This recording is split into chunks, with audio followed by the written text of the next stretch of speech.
will not be officially conducting the items on the agenda. I guess I can ask if there's any public comment. Andy's here, as usual, and Susan, thanks for joining us. Sure. And I don't, you guys probably all know Mary Kate from the Moncton Board. Excellent. Yeah, so no public comment? Okay, great. So what I'd love to do is turn it over to you, Steve, to go over the work that we've been doing on the articles. And I'll say this again for the 25th time this evening, that if you didn't get a copy, this hard copy of the articles is newer than the one that was emailed. I apologize. I know there have been a lot of drafts that have come out. We got some comments from Donna Russo-Savage on the draft that Steve sent that we distributed from yesterday. So she sent comments and Steve revised it again today. So we are like dynamic right now. Do you have another copy of that? Or not? Are you done? No, that's fine. I can share it, it's fine. I'm good. Are you sure? I can definitely make a few more. Again, I asked for 15 and Anybody else? we don't have a quorum. We don't have a quorum, but we have a whole mess of people here. Okay, well, thank you for your flexibility with that. So, Steve? Okay. I've been working with Jen. We've had a lot of emails back and forth. This is always an iterative process, so that go through various revisions. Another party that's an important participant in the process is Donna Russo-Savage, who is the attorney responsible for reviewing Act 46 proposals for the Secretary of Education. She also coordinates with the Secretary of State's office, so that whatever document comes out of the process that you approve is something that has already been thoroughly vetted by the two most important state agencies before it goes to the Board of Education, and that being the Secretary of Education and the Secretary of State's office. And within the last 2 weeks, there have been a lot of versions going around, and I try to keep things up to date so that when I get an email that is proposing, some modifications or addressing some typos or something, try to go ahead and make those. One of the things that I've discovered in this process, having been through it, is that trying to do everything with redline almost becomes impossible because of the frequency of changes that are occurring. So that I try as quickly as possible to get to something that is as close to a final document in pretty clear text, understanding that it means for many of you, you reviewed earlier versions and you'd like to see exactly what changes have been made since those earlier versions. But in terms of having a workable document, it really turns out to be easier to work with it if not everything is redlined. Another thing that I have discovered, particularly with redline versions of Word documents, when we have a number of different entities being involved, there are different versions of Word in common usage through different agencies and public entities, and not everything formats well, meaning that there can, in my opinion or recommendation, only be really one working document. And once I get involved, I try to make it my working document. And so other people may send something back to me and say, okay, I've updated your last version. I don't touch that document, okay? I print it out hard copy, and then I make the changes in the working document that I try to control through the process. So that explains, part of, what you're looking at is not per se a redline version. That said, I don't think there are any real substantive changes, except what I'll point out tonight in what you're looking at. One of the things that I did to carry through the entire document, and if you look at the version that you have that came out tonight, Article 1, you'll see that there are some different terms underlined in this Article 1. One of those is elementary forming districts. You can see another underlined high school forming district. Then you can see that there is a new term, new supervisory district, and that we're looking at the elementary forming districts and the high school forming districts together create the forming districts. They're all school districts. You're also working with the Addison Northeast Supervisory Union in this, and it is also a participant, and so there's one final term, forming entities. So you really have 3 different types of entities that are all coming together: your elementary districts, your high school districts, and your supervisory union. And at the end of the process, what you're looking to have through this is that you will have a supervisory district and you will no longer have a supervisory union. So there will be one governing board for all of the entities that come together. And I went over this with Donna, and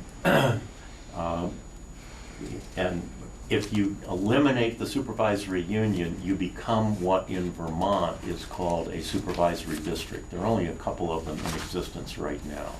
But for instance, the South Burlington, they call it the South Burlington School District. It's really a supervisory district. There's a 5-member school board in South Burlington. There is no separate supervisory union board. City of Burlington's the same. Okay? There are some others, Colchester. But anyway, so wanted to try to lay this terminology out right up front and then track it right through the document. So there are a lot of places where there's some minor wording changes. The reason for calling them out separately is that there are certain rules in your agreement that apply to the elementary districts. There are some different rules that apply to your high school district, and then finally some rules that apply to the supervisory union alone. So I wanted to make it clear right up front, okay, these are the entities that are participating in all of this.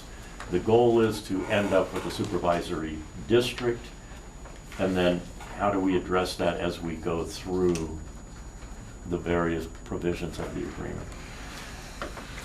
Can I ask a question? Yeah. Okay. So why did you decide to do the supervisory district rather than a unified union school district? You had in your agreement, and I believe it is Article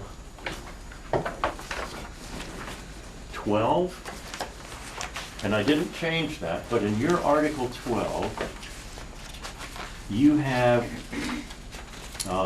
that in the last sentence, the Addison Northeast Supervisory Union shall cease to exist on January 31, 2019.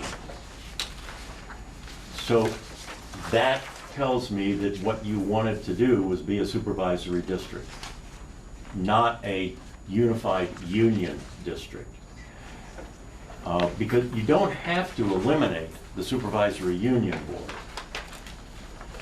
But apparently a decision was made at some point to say, we don't need the supervisory union anymore. Now, and if you think about it, there's a lot of sense to that, and I'll tell you why. Because if you go to a single unified union district, and you're proposing right now that that's going to be governed by a 15-member board. And we'll talk about that. There's nobody else involved. Okay? So that 15-member board would then appoint 5 people, or 3 people rather, to be your supervisory union board.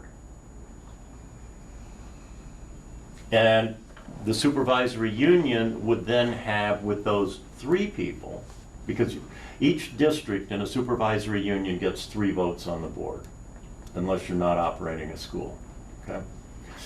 So if you do not eliminate the supervisory union, you'll have a 15-member board that governs the school district,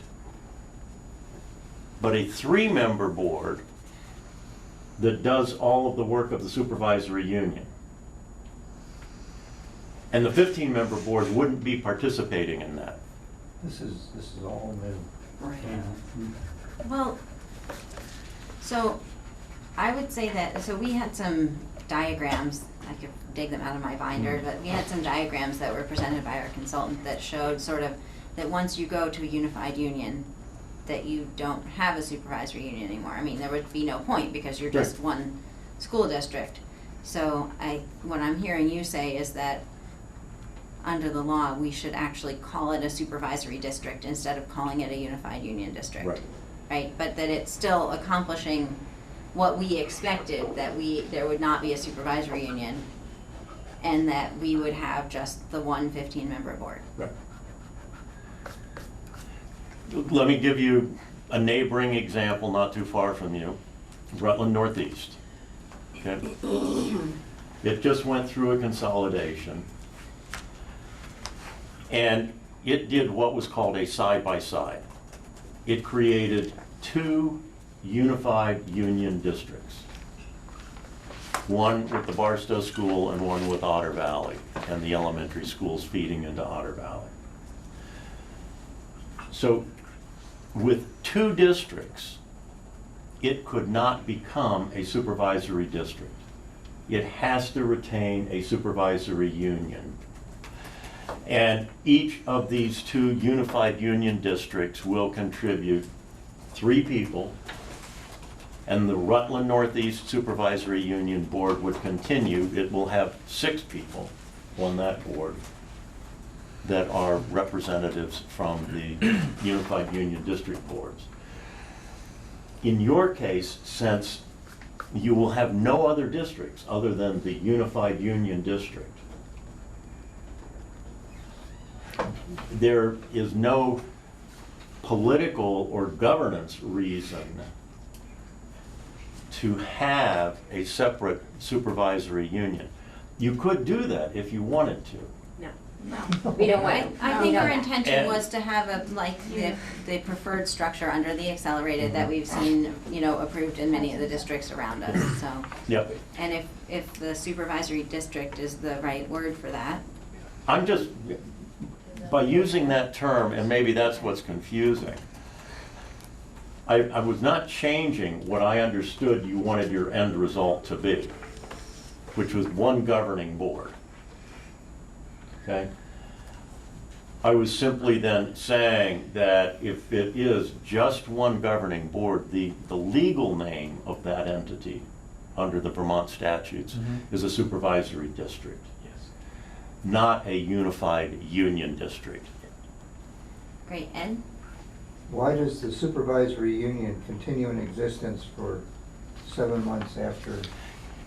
It doesn't have to, and I would look at that as sort of belt and suspenders. Once everything comes into play, let's say as of July 1, 2018, which you've set up as your operational date, okay? There is going to be time necessary to close out all the existing books. Okay, so for instance. All right, we've heard that. The audit won't be done. Exactly. And The union has to remain in existence until it can in fact close business. exactly. And that's the only reason. And it needs a board to do that. Yes, Or it doesn't have to meet very often, No, but it needs a board to do that. it needs a board to do that. As It's Central's really hard looking at to once every explain to the couple of voters, months. I'll tell you. Right, I mean, that's. But if you mentioned the audit, and a lot of people don't fully understand, school districts since the 1980s have been sort of pushed into operating on an accrual accounting system as opposed to a cash accounting system. Now, most of us at home operate on a cash accounting system, which as of December 31st of each year, you can say, this is what I have in my checking account, and even though I may have credit card debt that I accrued during the year, I'm gonna pay the bill in January, and so you're paying it out of next year. But what you have on December 31st in terms of debts or cash, if you wanted to simply close the books, you say, that's where it is. But school districts operate on an accrual system, so for example, with that credit card bill, if all of that was accrued in 2016, let's say, when you pay that off, even in 2017, it gets charged against 2016. Okay, and so that's why you theoretically close your books on June 30th of each year, but it's not until you get the audit some months later that you really know how much money did we lose or how much money did we save during the year, because it waits. And there's a 2-month period that accountants generally allow for the receipt of additional income or the paying of additional bills, and then at some point they say, it hasn't come in at this point, and so now it just does get pushed to the next year. Okay, so that's why the supervisory union would be hanging around, as it were, to give them adequate time to make sure that they've got the audits in, that everything is balanced, and they can close all the books and move on.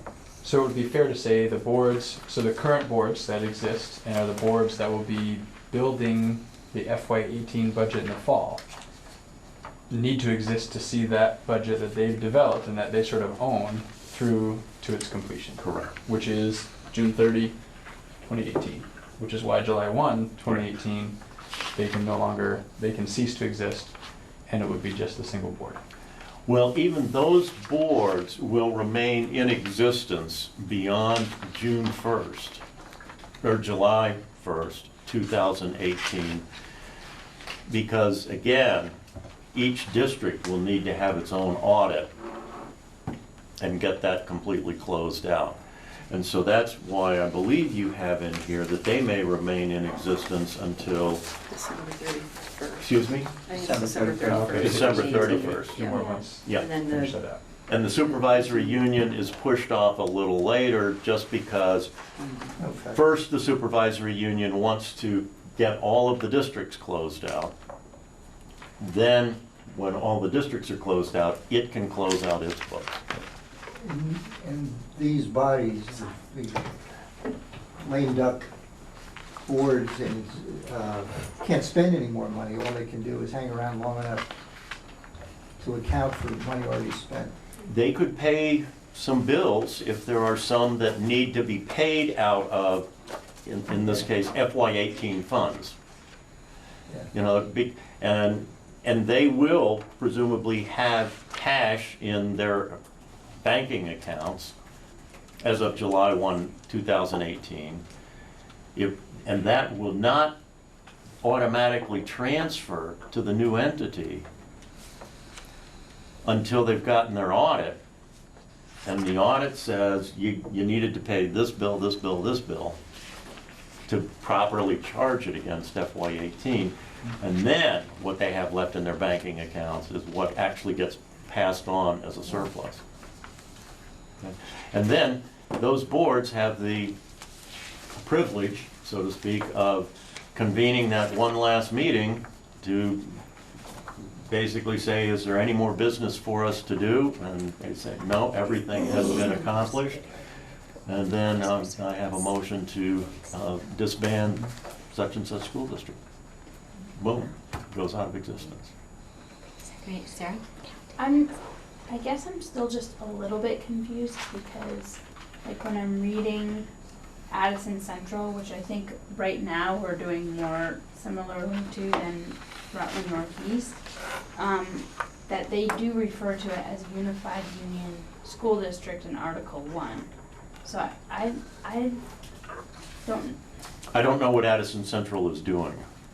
they took the same way that we're trying to form ours with 7, and then they did 1, 1, 1, 1, 1 based on population, and then they formed one board. So I personally thought we were trying to avoid having a supervisory district, but I don't know. Are they Could be wrong, eliminating their just- supervisory union? Yeah, they did, And that's, you can see there it's referred to as ACSD instead of ACSU. but it's school district, not supervisory district. I don't know that to be the case. Allison? And so that's my same concern. All of the other unification efforts that have passed, they're calling themselves Unified Union School Districts. So based on what you're telling us, if they're gonna call themselves that, they still need an upper 3-member board overseeing the board that they have.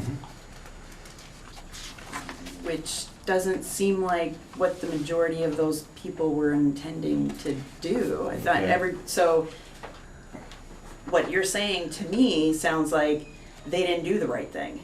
Well, I can't speak for entities I haven't represented. Right. But I did talk to Donna Russo Right. about this, because she said, you're putting in here that this will be a supervisory district, and that will only occur if the state board agrees to eliminate the supervisory union. Okay? And I said, that's correct. The state board has to agree to eliminate the supervisory union, but the document that I was provided to review, you know, I didn't add this sentence in Article 12. And we were just taking from what everybody else was Okay, doing, well- the way theirs read and Yeah. the way it was presented to us. I want to say that So- there are a lot of consultants who are working with entities around the state, different consultants. And there are some different attorneys working on things around the state. And I'm not saying that everything has been addressed the way that I'm recommending that it be addressed in your case, but I can tell you that I have raised this issue with Donna, and I said, there are 2 ways we can do this. And because she said it's a separate state board approval to eliminate a supervisory union. I said, okay, let me know. Do you want to take that out of this? In other words, not have it part of this. That you simply form a unified union district, you take the last sentence out of Article 11, or Article 12. And then after this entity is formed, it can make application to the state to eliminate the supervisory union and then turn this into a supervisory district. And I said, the other way to do it, which is what I read in here, is that you want to do it in one step. That you want to move in a direction that says we're going to a single board and no supervisory union. And what that means is that when the state board approves your plan, there will actually be included in the approval motion specific acknowledgement that you are consolidating in accordance with this, and you are requesting authorization to operate as a supervisory district and eliminate a supervisory union. which is what I understand from this document is what you want to do. So, can I ask, is there additional time or risk in doing it all at the same time? No. There is, let's say, additional time involved in doing it in separate steps. So. And I would add Yeah. perhaps additional risk in that there's the assumption that second step happens. There's the potential the second step would. Ed? What function does a supervisory Super, union can I ask board how serve? I should be recognized? What process do you want me to use? Thanks for asking, Herb. Let me come to you next, okay? Because Ed was just, I don't know if you could hear Ed, he was just asking a question. So I'll come to you next. I can hear you, I can hear Steve, but I can't hear too many other people, but just tell me and I'll start. Okay, thank you, Herb. Ed, go ahead. What function does the supervisory union board serve? If you have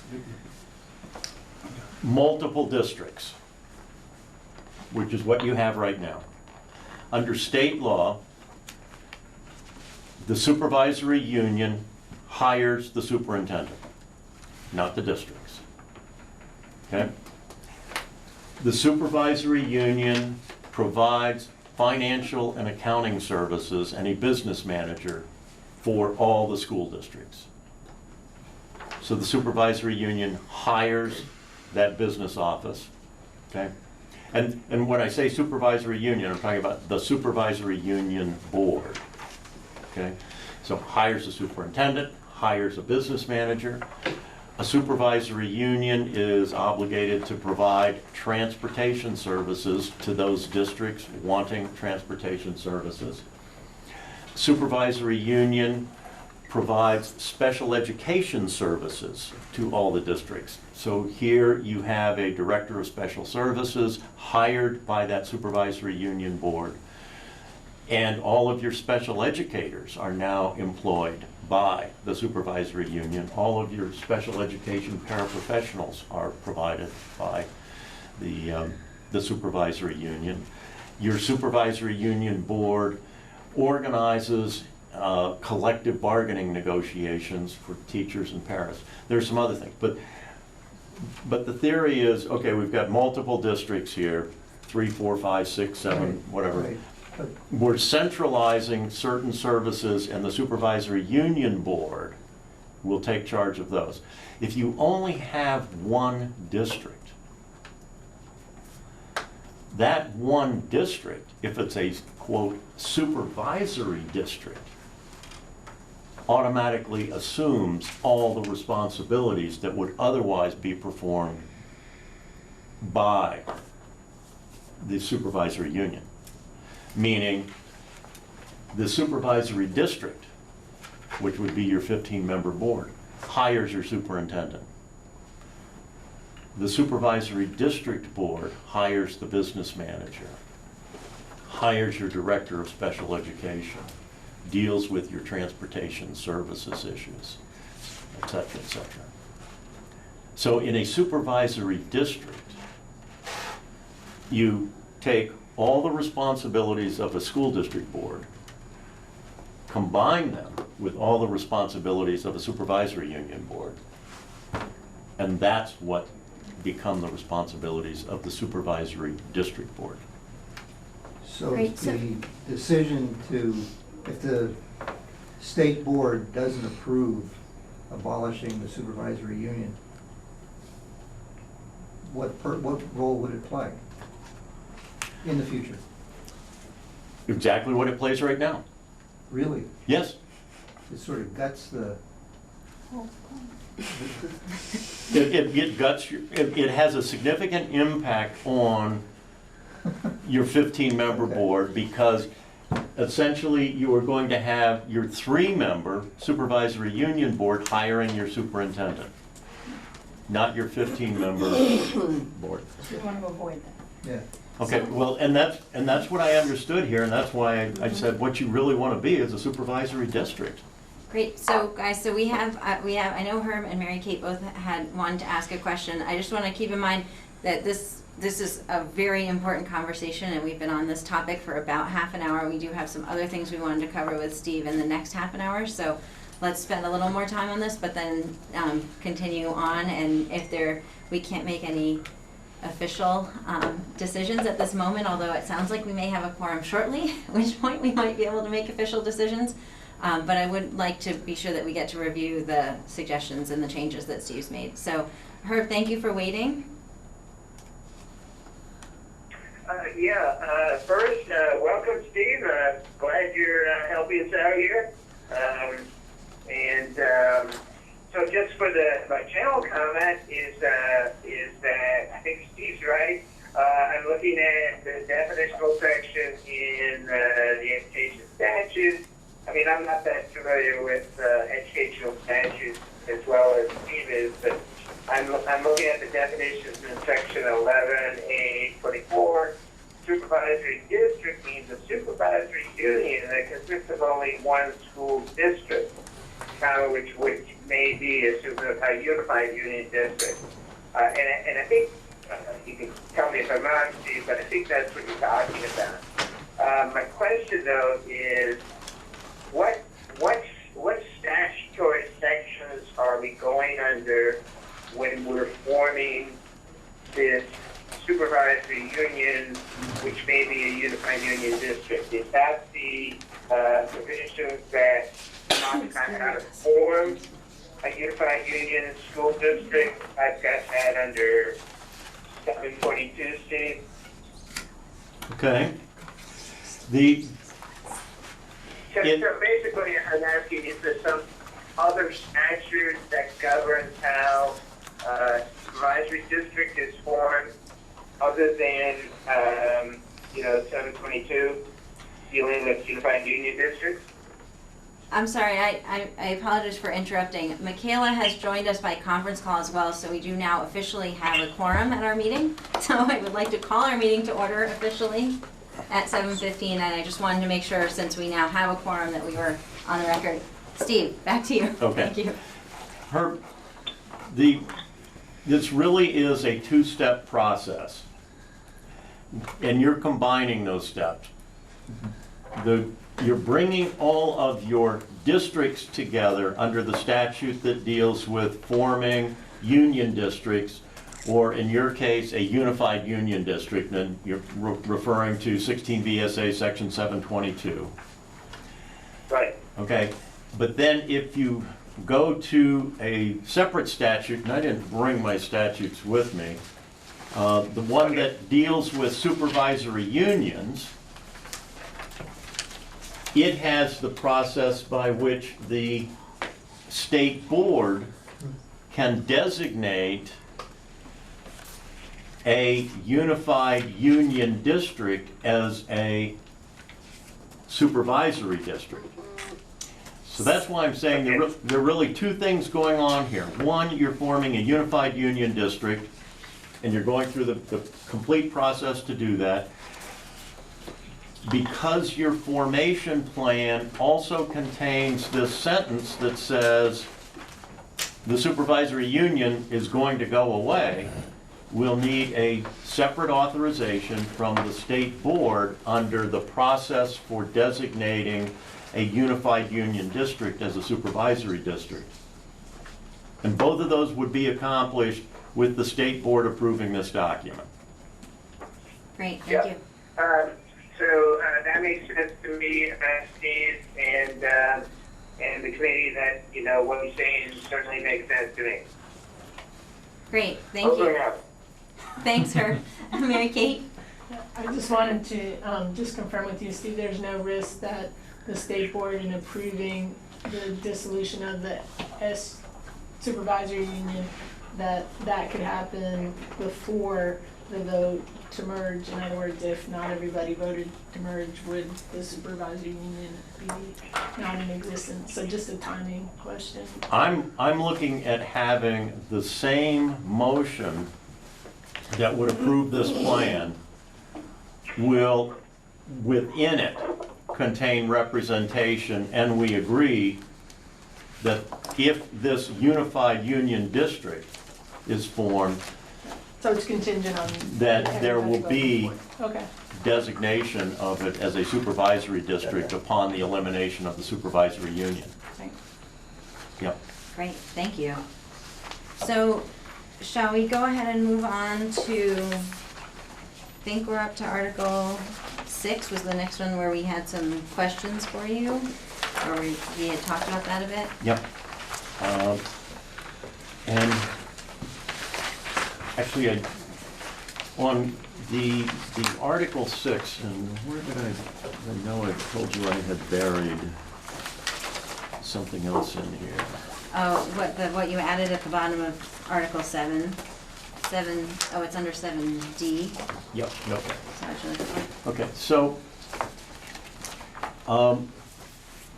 Article 6 is, addresses and is consistent with statutory requirements that all debt, operating fund surpluses and deficits, and any specially existing funds need to go to the new entity. And this accomplishes that, okay? I've recommended that you get the debt is pretty easy to pull together. The operating fund surpluses and deficits, you won't know until audits are completed. But then specified funds, and I've recommended that you get a list of all the funds that are being maintained by each district, so you can look at those and, you know, in some cases, it may be a fund that your school districts will want to liquidate locally in FY18 before the merger occurs, because there would not be a prohibition on doing that. And then there may be some that will not be liquidated, but those would be transferred to the new entity with, quote, an earmark. In other words, to be used by this entity, or this school building, really, in the future. And you can earmark those funds, okay? But what I would like to see is an inventory of what those funds are, and then probably make some recommendations about what funds your local school boards may want to eliminate during FY18 rather than look at transferring them, okay?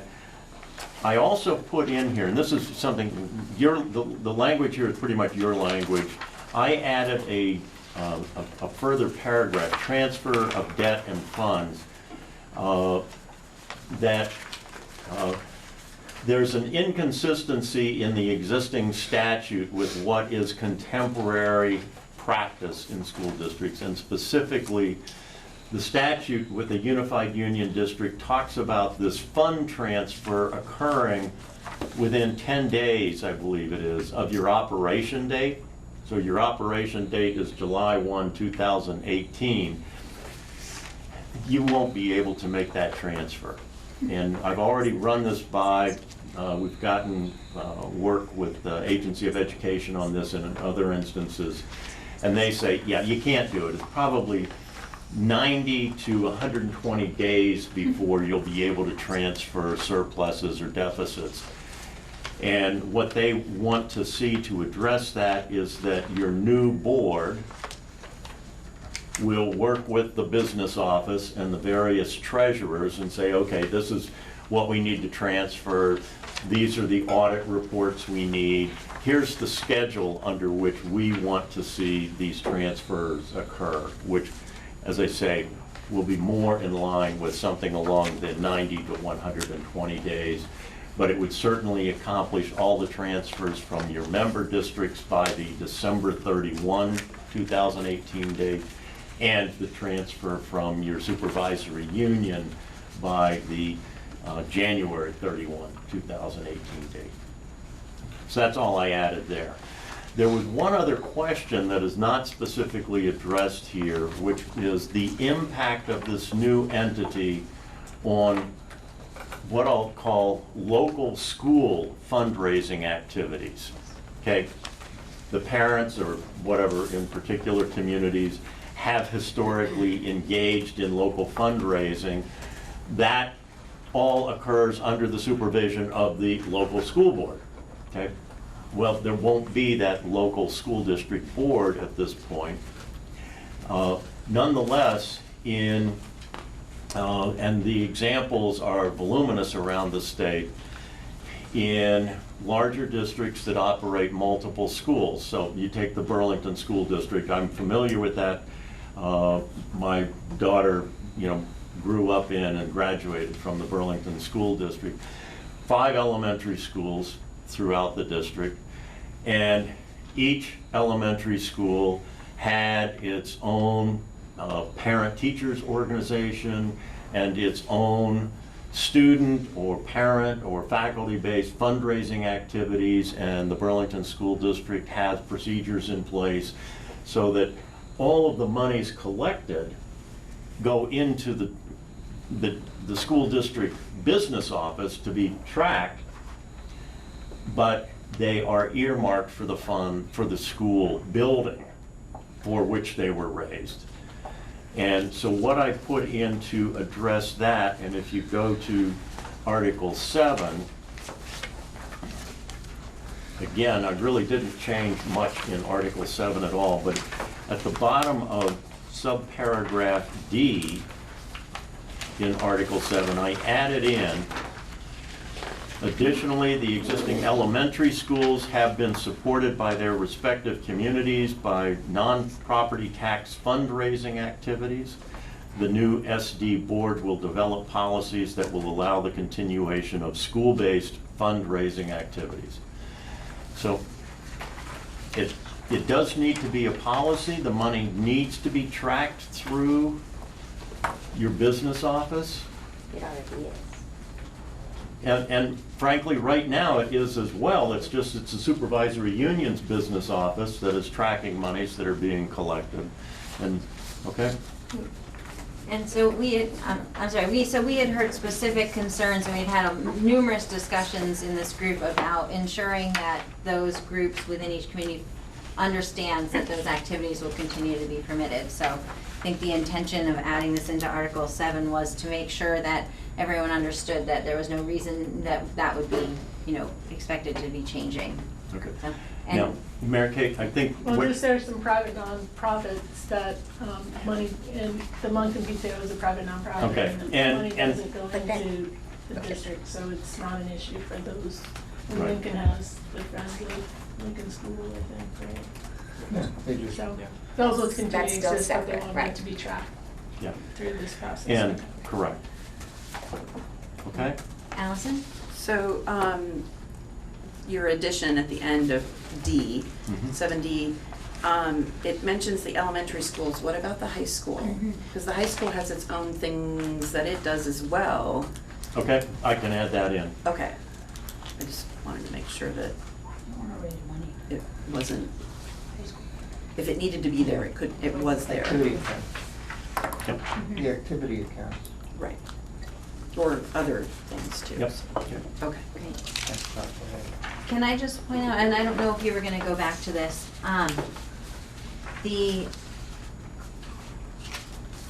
sorry, in Article 7 you did, and you have it underlined here, I think in back and forth with Donna, it's been revised so that in section B, it mentions the elementary forming districts, and in section C, the high school forming district, and we had some discussion about the importance of those different sections and were they redundant. And so by clarifying that one section deals with the elementary schools and one deals with the high school, that's addressing that concern.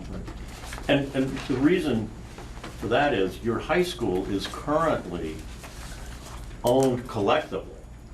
It's owned by a union district. It's not owned by the town of Bristol, even though that's where it's located. And so setting up a provision that says if the board decides to sell the high school and build a new high school somewhere, it's more appropriate to say, it doesn't go to the town of Bristol. It's more appropriate that it is something that is potentially just sold and the new entity builds a new school somewhere. Your elementary schools are all different in that regard. Okay. Great. Hold on just a second. Herb, did you have a question?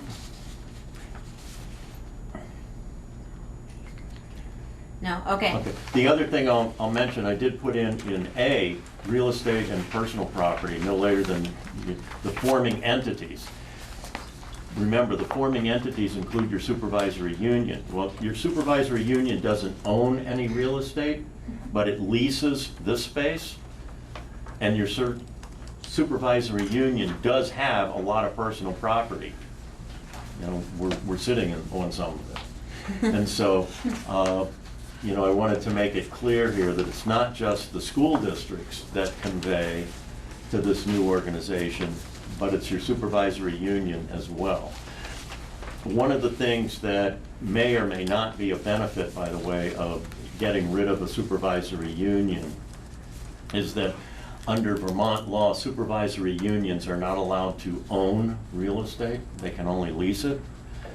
When you form a supervisory district, if there's an expansion that can be put on an existing building somewhere that is owned by the district to provide permanent office space, you know, for a central office, you can do that. I think I've heard that idea somewhere before. Okay. All right, so we should talk about Article 8 briefly. This has been restructured so that you have 15 board members who are elected on a population proportional basis.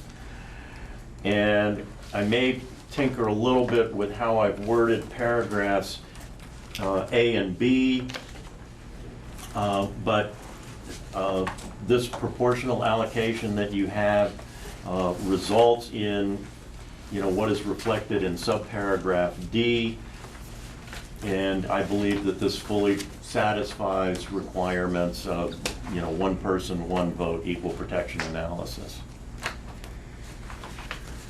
The thing that I was trying to tinker with mathematically is whether in subparagraph A, I have a two-step process that, you know, A and B, that get to the number. I can possibly consolidate that so that, you know, the allocation is going to be based on initial population minimums and a portion thereof that exceeds 50%. Mary Kate? Well, I just read paragraph A, the last sentence has 1 for Lincoln, and then on the other page, it shows 2. Yeah. B fixes that. Yeah. Okay, thank you. It's And- interesting, as a math teacher, to read how a lawyer writes, how you deal with rounding. Well, All it is. Right? More than Correct. half, you get the extra. And as a math teacher, maybe I will ask you this, because this is a concern that I have. Is it mathematically possible if you had 2 districts, 2 towns, that had the same population, and that same population was 1 increment plus 50% of an increment? And then you're going to end up with 16 board members. Yeah, it is. Yeah, so that, I don't want to have that result. Well, I also think that part of, you know, obviously wanting to maintain the proportional, but part of the discussion has been the desire to have more than one person from each town, and because our populations allow that, I would hate for if we just went to straight rounding, and I'm not sure exactly how close Lincoln is, but if Lincoln was at 1.55 and happened to go to 1.49 4 and people. get rounded down, you know, that Yeah. would be perhaps Anyway. difficult. But that's, it's just that rounding issue that I'm Yeah, trying and to. somebody in the future's gonna have to deal with that. Well, I look at the statistical probability of, you know, that exactness occurring. And that's what I want. Mary Kate? Yeah, in terms of having more than one board member, you guys probably talked about, you can have 2 members, they could just vote, count as a 1.5 vote or something. You guys probably have already talked about that. Yeah. So Okay. we did And then- consider different weighted voting methods, and we thought that we didn't really want to go down that road. And then does there need to be anything in here about if population changes? When population changes each 10 years, Right. And then you so- have to go then back you and wait. Yeah. reallocate. And you don't need anything in here, you just do it. No, because it says it's based on the most recent 10-year population census, Okay, thanks. determined by the most recent US census will be divided by 15. So when we have another census, you'll get new population numbers, you'll divide by 15, calculate a new population minimum. So Jen, Yes, sorry, I'm trying to that's- manage our that's remote fine. participants, I'm not. I know that's fine, I apologize. Steve, go ahead. So, I think my understanding of where this committee wanted to get to was to set it up in such a manner that all the towns always had a minimum of two representatives on that school board. And just the way the math would work to do that would be that your initial population minimum, you would actually divide by 7.5. So that you automatically gave not one board member, but two board members to the board, so that each town had two board members. Is that what we wanted? I thought that's what we wanted. For instance, I mean, we are really, I mean, the math is right here, and Lincoln really is within 4 or 5 people. I mean, of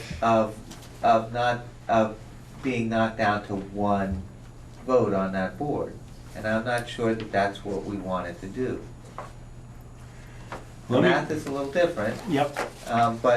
But I mean, that was my understanding of what we wanted when we originally talked about the board of directors composition. And I guess I just sort of would like to hear from the rest of the board if that's what we wanted to do. You can set it up that way.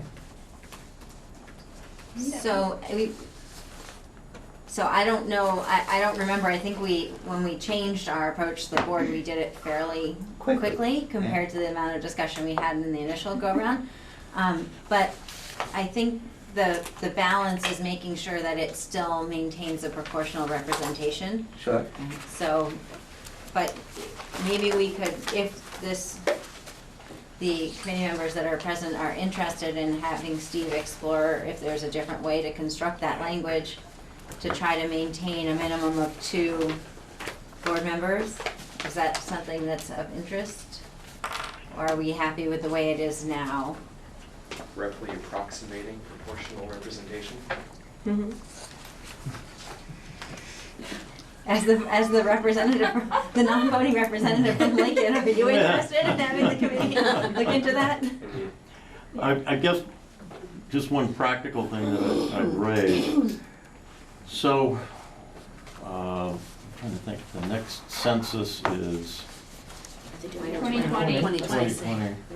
We won't know about it until 2021 though. No? They keep bugging me. I can look at, I'm not sure that it works. It's interesting, when you do that, what you're saying is that for every 1,690 population or part thereof, you get 2. You know, so now you're sort of allocating them 2 at a time, and it gets a little funky. I'll have to think as well.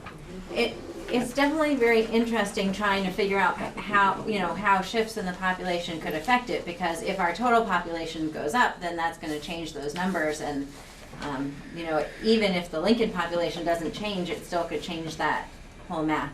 So, Herb is raising his hand, so Herb, go ahead.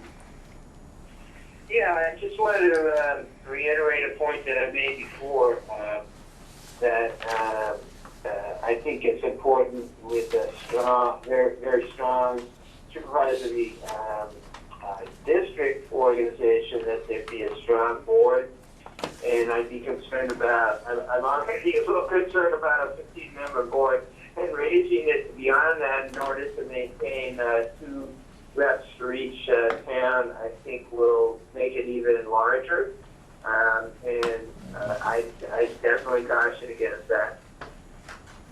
Great, thanks, Herb. I know it's gotta be really difficult to hear all the discussion at the table. I think that the request is not to change the total number of board members, but to perhaps change the math in how the proportionality is calculated to ensure that every town has at least 2 board members.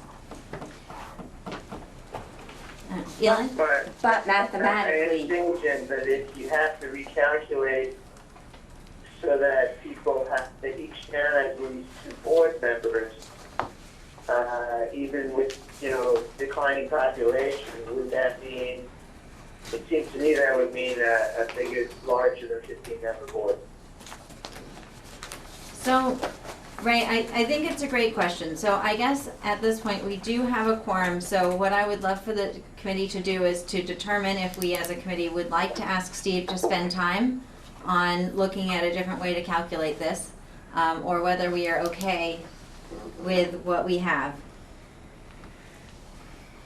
Herb is raising his hand again. Herb? No, I wasn't raising my hand again. Oh, I'm sorry. It must be your text just came through again. I got you so quickly. Okay. All right, Ed, go ahead. Is it legal for us to make the 2 stipulations, we shall have 15 and no less than 2 per town? That's when you start raising issues under one person, one vote. Yep. Because right now, with the population distribution that you have, you're within tolerable limits. Because it's not equal here, but it's close to being equal. If you, and this was the problem that was raised in, for instance, Southwest, or not Southwest Vermont, but, well, actually in Southwest Vermont, in a different context, but having a minimum of 1 vote, and just 1, ended up in a situation where a community with 400 people has 1 vote, and a community with 2,000 people has 1 vote. And the US Supreme Court is willing to say that that's a pretty significant difference. And so that's where the court, not the US Supreme Court, but the District Court in Vermont said, the only way I see that you can do that is if they are all elected at large. And so that is what happened in Southwest Vermont, meaning that they're nominated from particular towns, but that everybody votes on that. So that, not just the people from Woodford voting on the candidates from Woodford, but the people from Bennington voting on the candidates. And similarly, the people from Woodford voting on the Bennington candidates. And I raised, and I think you had some discussion about this concept of at-large voters or election, and didn't want to have that. That's So- why Addison Central voted the way they did. So I want to remind us as well that while it's not easy for a future board to change these, this could be changed by bringing this vote to the voters at a time if this math stops working for us, or we feel that we would be more effectively represented by a different model of calculating the board representation. So I think it is very difficult for us to imagine all the different scenarios that could happen. I'm going to go to Elon, but we really need to move on. We still have a lot to talk about, and we need to save an hour to talk about the report. So I just want to point out Yeah. that this math could easily end up with 14, a board of 14. Okay? Because you could easily have, like if you're rounding up or doing half, more than half, you could have 7, and then you're essentially doing something close to what she said on page 2. And if Lincoln had 6 less people, but nobody else had more, then nobody has that 15th board member. Yeah. So, Right. just pointing that out math-wise. So then perhaps we don't need a motion. Perhaps we need to ask Steve to look at this one more time. I think the language that our consultant had initially pulled, I think it might have even been from Rutland Northeast. There was like an initial population that determined the first set of board members, and then those number of board members were subtracted, and there was like a new, it was really, it sounded like really complicated, but it ended up that you were always only allocating the number of board members that were left. And there was a different number that was used for the second pool. So that's when we had two things going on. Yep. Yeah, and we also had the proportional and at-large, but Yep. it would perhaps be a way that you at least ensure that you always end up with the right total number This of sounds like board a members. great project for the math teacher. Yeah, no homework, thank you. I'll run some calculations, but, because the goal is that you're always going to have that you're going to have 15 Right. members. Okay? Great, so maybe we can move through the next few a little bit quickly. I think the only thing that got changed in Article 9 was just clarifying, I think in one of the drafts, the language that the board terms would be 3 years had gotten Yes. dropped, and someone had asked about that, so that's been added back in. Yep. The series of expiring for the first terms are still in there. That's just so that we get all those terms staggered. I think we better come back to Article 10. Okay. Because that one we might need to talk about. I'm hoping we can cover a few here quickly.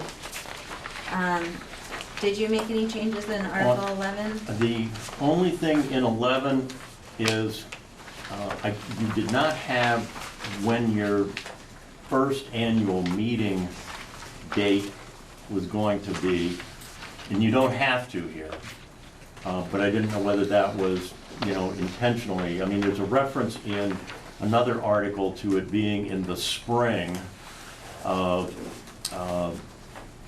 2017, but I don't know if you want to specify that that's going to be the first Tuesday of March or, and you don't have to. What will happen if you don't specify it here, which is not a problem, is if this passes and your new board is elected and it'll have an organizational meeting, and that would occur, if all of this goes according to schedule, that would occur sometime, probably in maybe January of 2017. That board would announce at the organizational meeting when it will hold the first annual meeting. And then that will get publicized and it'll be warned like any meeting. So if you don't need that, we don't need to put it in here. Okay? I don't see that there's any reason at this point to define it, because I would imagine it would be a whole year later when there would be a budget to present, so. No, I think it should Right be away. right away, but it would have to not clash with any of the other Okay. annual meetings. There are two boards in existence. Like April 1st or something. Okay. Okay, great. So we talked about Article 12. I just made clear in Article 13 that where you have Australian ballot votings for the budget or for public questions, the ballots will be commingled before they are counted. And instead of being counted at each clerk's office, they'll be delivered to the clerk of the new district and they'll be counted by officials in the new district. Now, the way that they get counted, they still come up with separate tallies for each community, but it's all done in that one central counting, as opposed to each clerk's office counting its ballots and simply reporting a total. I think Bonnie is like that now. Excuse me? I think the high school, middle school budgets are like that now. They get sent. I know that at the end, it's just a total. The important thing is that it's not each town has to pass something, it's that the total electorate has to pass it. Yeah.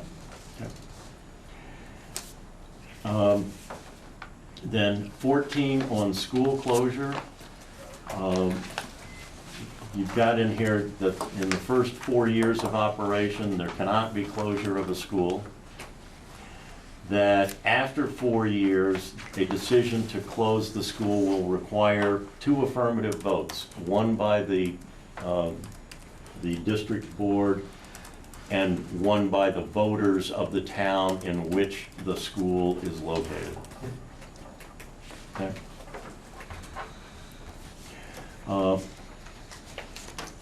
Community engagement and input.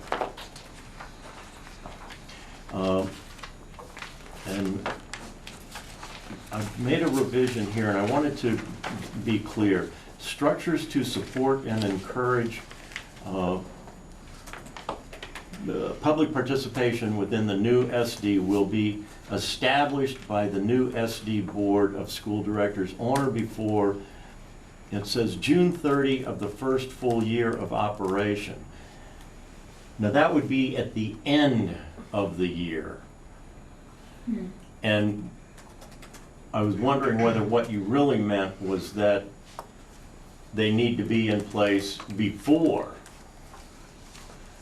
they start operating the schools on July 1, 2018. So it's a question of, and since this organization will have come into existence quite some time before, they would certainly have time to have those policies in place as of the date they began operation on July 1, 2018. In which case, what this would say would be on or before June 30th of, or on or before June 30th of the, it'd be honored before June 30th, Just like preceding 2018. the first full year of operation. Yeah, why don't we just say June 30, 2018. I think, Allison, I think you had proposed this language. Does that work with, is that what you had envisioned? Was that they would be out before the new district starts Correct. operating the schools? Yep, because Okay. then they would be able, those advisory Yeah. people would be able to offer their advice before you start talking about stuff that first year. I'm just thinking logistically, how does an organization that hasn't yet organized conduct that business? Well, once it's organized, in other words, if the vote passes in November of 2016, the organizational meeting would occur probably within 3 months. There are different certifications that have to occur, but that's why I'm saying probably by the end of January, early February of 2017, this board will be up and operational, because you will have elected the board members in November of 2016 as well. So it then, under this document, has full authority to take all the actions necessary to be ready to commence operating on July 1, 2018. So that board is actually going to start meeting, and in accordance with the open meeting law, and it can begin adopting, preparing policies and doing all of that. And it will need to prepare a budget and hold a quote annual meeting on a proposed budget sometime, prior to, and it may not be until, the spring of 2018 that it actually, holds a vote on a budget. But it'll have full authority to prepare that budget and put everything together. Okay. Great. Herb? Yes, thanks. So Steve, I understood from your earlier emailed comment that under the statutes, unless the two types of articles, there are articles that this board is putting together right now, and there's the articles that will appear in the warning.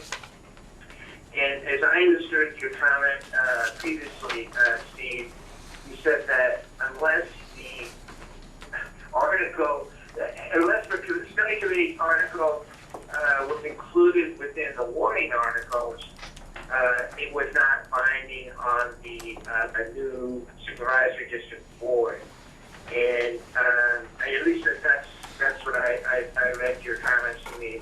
So would that mean that Article 15 and I guess Article 16 that were under the next one would not be binding on the new supervisory union board, supervisory district board? Okay. And this gets into the article that we deferred discussion of, which is Article 10. But what you have, mentioned is substantially correct. And I won't say that something in here is not binding on the board, It's just a question of whether the board can change it in the future by a vote of the board, or whether the board needs to get the voters to approve the change. As things are currently drafted, and this is the discussion that I know Jen wants to have about Article 10, is what goes into Article 10. And I've included some things in there, but I currently do not have Articles 15 or 16 specifically included in Article 10. So, Okay, yeah, understood, thanks, Dave. yep. So let's finish Article 16 and then go back to Article 10. We're really gonna try to wrap this up by about 8 o'clock so that we have time to move on to the report. Sorry. Okay. I think we could talk to you all night if you would stay all night. In Article 16, what I understood is that, and this is consistent with what I've seen elsewhere, that students are, the intent is that students will continue to attend the school in the town in which they reside. Okay? And so that's what we shall support and continue the elementary education of students at the school located where they reside, unless such school is closed. So that's the general provision. But then, and this is true in, say, a school district like Burlington, where the school board annually adopts, and I'll call them zones, and they just put it on a map, and they say, if you live in this zone, you go to this elementary school. If you live in this zone, you go to this elementary school, okay?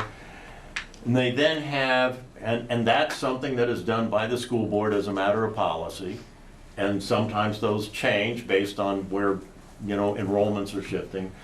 But then they also have policies that talk about, and generally it would allow the administration, under certain circumstances, to have a student attend a different school within the Burlington School District than their school of residence. For instance, special ed is a big one because in terms of accommodating all the different disabilities that are exhibited in the Burlington School District, they may have a program at this elementary school that better serves a particular type of student. And so there's the ability to say, okay, you go there. Another example is maybe there is a bullying situation that arises in a particular school with a particular student, and the decision is that the easiest way to resolve this situation is, and typically it's with parental consent, if the parents consent, we will allow your child to attend this other school to get out of that situation. But those are special exceptions, and the general rule is that you go to school in the district where you live, and that's what I've tried to provide here. Okay. Great, thank you, Steve. So looking back at Article 10, So, and this is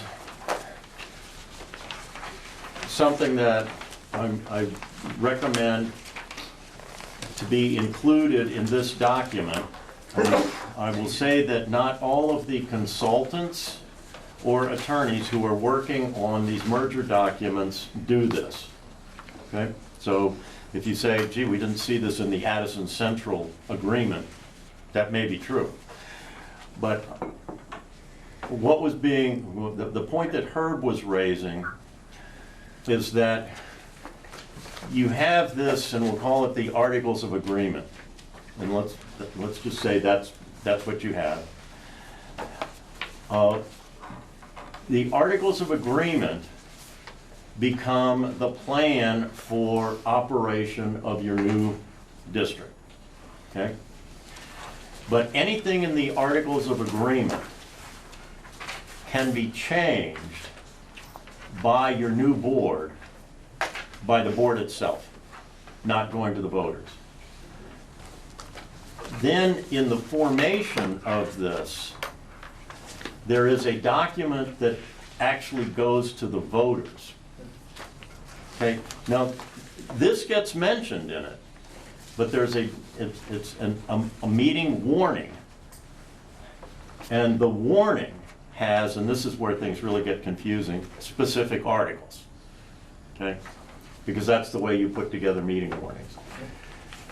And anything that is specifically identified as an article, quote, in that warning, which is not necessarily everything that's in this document, but anything that's specifically identified in the warning and is approved by the voters can only be changed in the future if the voters agree. The board itself can't change it. So there's certain things that are required at a minimum to be in the warning. And if we go to Article 10, you'll see what I've done is begin drafting the warning. Shall the voters of, we'll say Bristol, vote to form the supervisory district on the following terms. Okay, first of all, we identify the entities that are necessary parties, okay? So that's part of it. And that's what part of what is required by law. The Agency of Education has also said that even though Mount Abraham is not authorized to vote, they like to have them identified as a necessary party. And so I've added that language because they like that. Okay? You're supposed to identify what grades are going to be operated. So that's in here. Now these are also separate articles. Okay?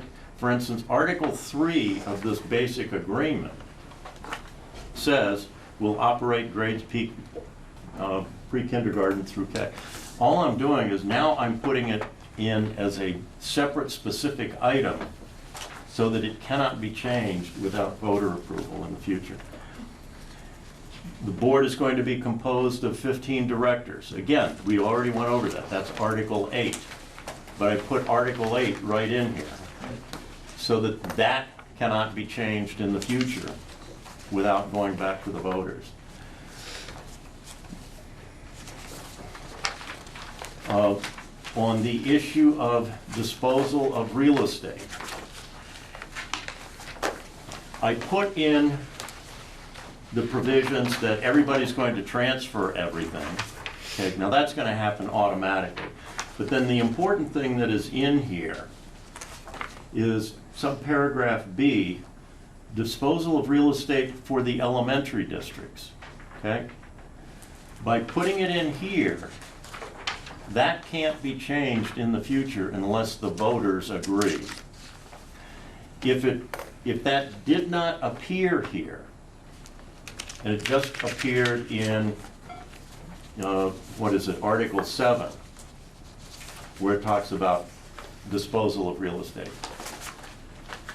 then a future board could say, okay, we're going to amend that and we're now going to dispose of real estate in the following way.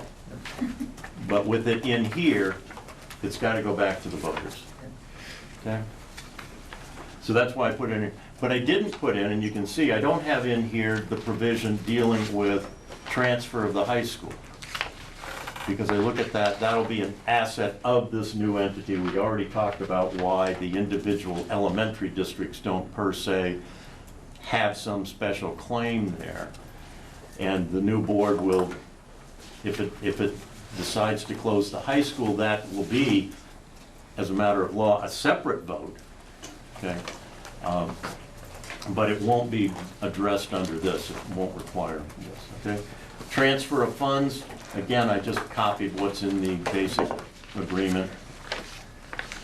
School closure, I put those provisions in here so that the new board cannot change the procedures for school closure without going back to the voters. So that preserves your 4-year protection and your double vote approval. And then under state law, you're required to have in here that this plan and report, is set up to provide for the governance of the new entity. But as I just mentioned, anything that's not here specifically voted can be separately amended. And so it really raises the question, and I see we're beyond 8 o'clock, are there other provisions that you want to put into this warning to say, we don't want the future board to have independent discretion to make those changes.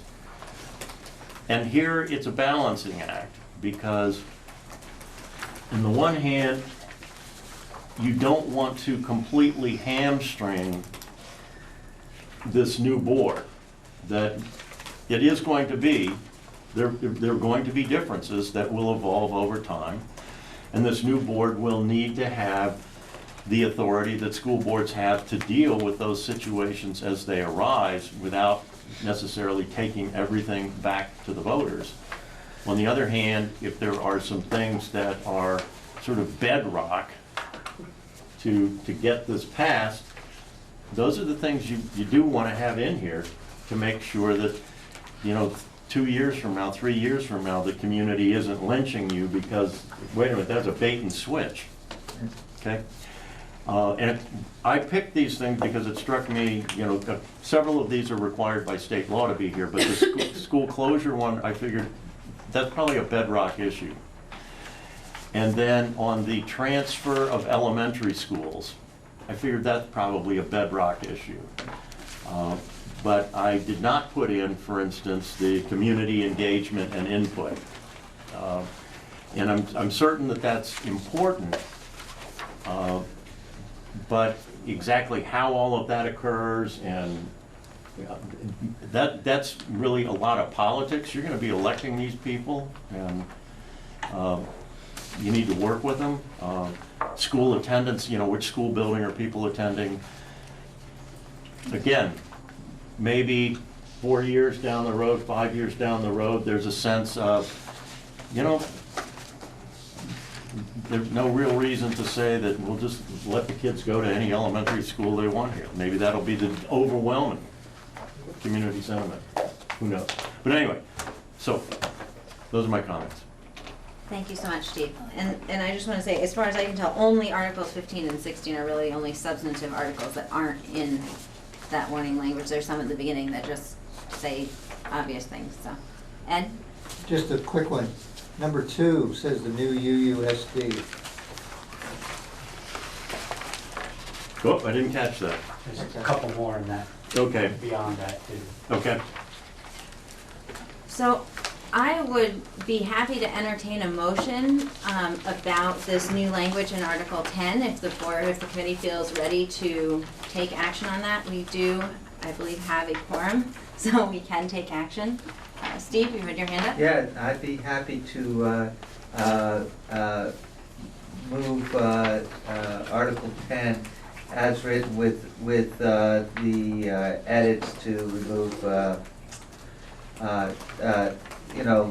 there's ongoing edits that are going to be required for the composition of the board and to get rid of UUSD. But as a general sense, I think that the language looks great, and I think that Steve has correctly pulled out the bedrock issues. Great, thank you. Seconded by Ed. Okay, and I know Herb has his hand up, so Herb, and then we'll come around the table. Yeah, Jennifer, it's, as I mentioned before, it's a little hard to hear folks that are a little further from the microphone, so if you could, it would be helpful if you could repeat the motion so that I can understand what I'm going to be voting on. Absolutely. Shauna, do you have the exact motion? Yep, it's Steve Pilcher moved to accept Article 10 as written, seconded by Ed McGuire. So I think the actual motion is as written, but yeah, sure, we'll just leave it as written. Right, I think the intention was to acknowledge that there would be some editing that would not change the key items that were included within that article. I can put that in parentheses if you want. No, that's fine. Is that okay? It's up to you. We will still, I think as we've discussed before, we will still go back to approve everything in its entirety when it's all done. So Elin, you had your hand up? So I'm still of two minds about this, whether less is better, like whether I'm thinking about the new board or I'm thinking about the public reading this. And if I'm thinking about the public reading this, less is better. But on the other hand, is something like being able to continue to use school buildings so important to people that if they don't see it, they're gonna be upset. I'm not worried about it going away. I'm not worried about the new board doing anything. Like, I don't feel it has to be there for the new board, but I'm curious, does it need to be there so that the public sees it there? Didn't we put that into one of the articles? It's in an article, but it's not Oh, in it's not what's in there. gonna be warned and voted on. Right. And I have a feeling that more people are gonna read what's gonna be warned and voted on than all the And articles. that was, what has been my observation, is that, you know, some people will read this entire agreement. Some people will read the entire report and agreement. But I believe from comments that I've received that a lot of people don't really read much until they actually see the warning. And they look at that warning, and that's where they then, you know, formulate their questions and decide, you know, what happens about this and that. On the issue, and let's just talk about the real estate specifically. To satisfy the minimum state requirements, okay? You would need to have basically what is Article 7, subparagraph A. In the warning, that is For, the, is that paragraph 4? Paragraph 4A, okay? That's all you would need to satisfy the state minimum. But then you might get questions, and people might say, well, wow, I don't like that. You know, what happens if they decide to close the school, or they don't need it anymore? What happens to it then? Shouldn't it come back to the town? And that's where I look at, okay, we answer that question right in the warning. And I will also say, and I am aware of communities that have gone down this road so far, and it's already beginning to raise some issues.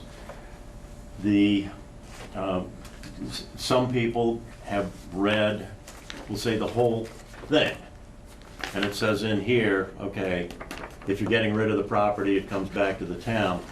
But the warning was prepared with only item A. And after approving item A, some people have come back to this new board and said, now I understand though that if you decide to sell that building, it comes back to us. And they've requested a legal opinion, and the legal opinion is, if we decide to sell it, maybe it'll come back to you, or maybe not, because that's not in this warning. And they're already talking about, well, we've got to go back and revote this, because there's no way we would have agreed to, you know, this. We understood that whatever was in here, you were going to have to live by, and that's not the way the law is written. Great. Herb, you had your hand up? I think a general comment. I don't think Mike Fisher. I think he was going to try to participate, but I don't think he is. And I know Nancy is not on participating either. And there were a few provisions that I think were very important to them. And so I'm going to offer that. And there's a motion on the table, I guess. I would move to, I guess, amend the pending motion to also include in Article, what is it, 10, the warning articles, the provisions of Article 7D relating to, non-property tax fundraising activities. Article, I think it's 16, 15, and Article 16.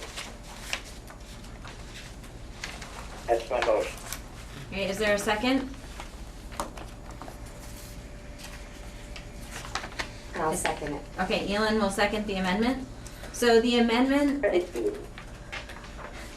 think everyone heard, was to amend the original motion so that it would include the paragraph 7D, which we talked about tonight around the fundraising, as well as Articles 15 and 16 in the warning. So making a more complete version of our articles on the warning. Is there any discussion? Steve? So I find rather compelling, actually, and Herb, I'll try and speak up so you can hear, but I find very compelling and have thought all along that leaving some flexibility into what was we originally talked about, it was under the heading of school choice.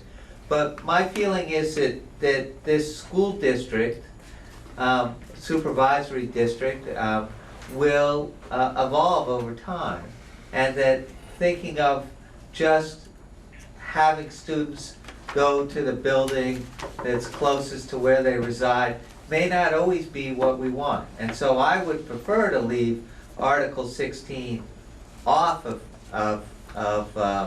Article 10, if you will. Great, thank you, Steve. Any further discussion before we vote on the motion?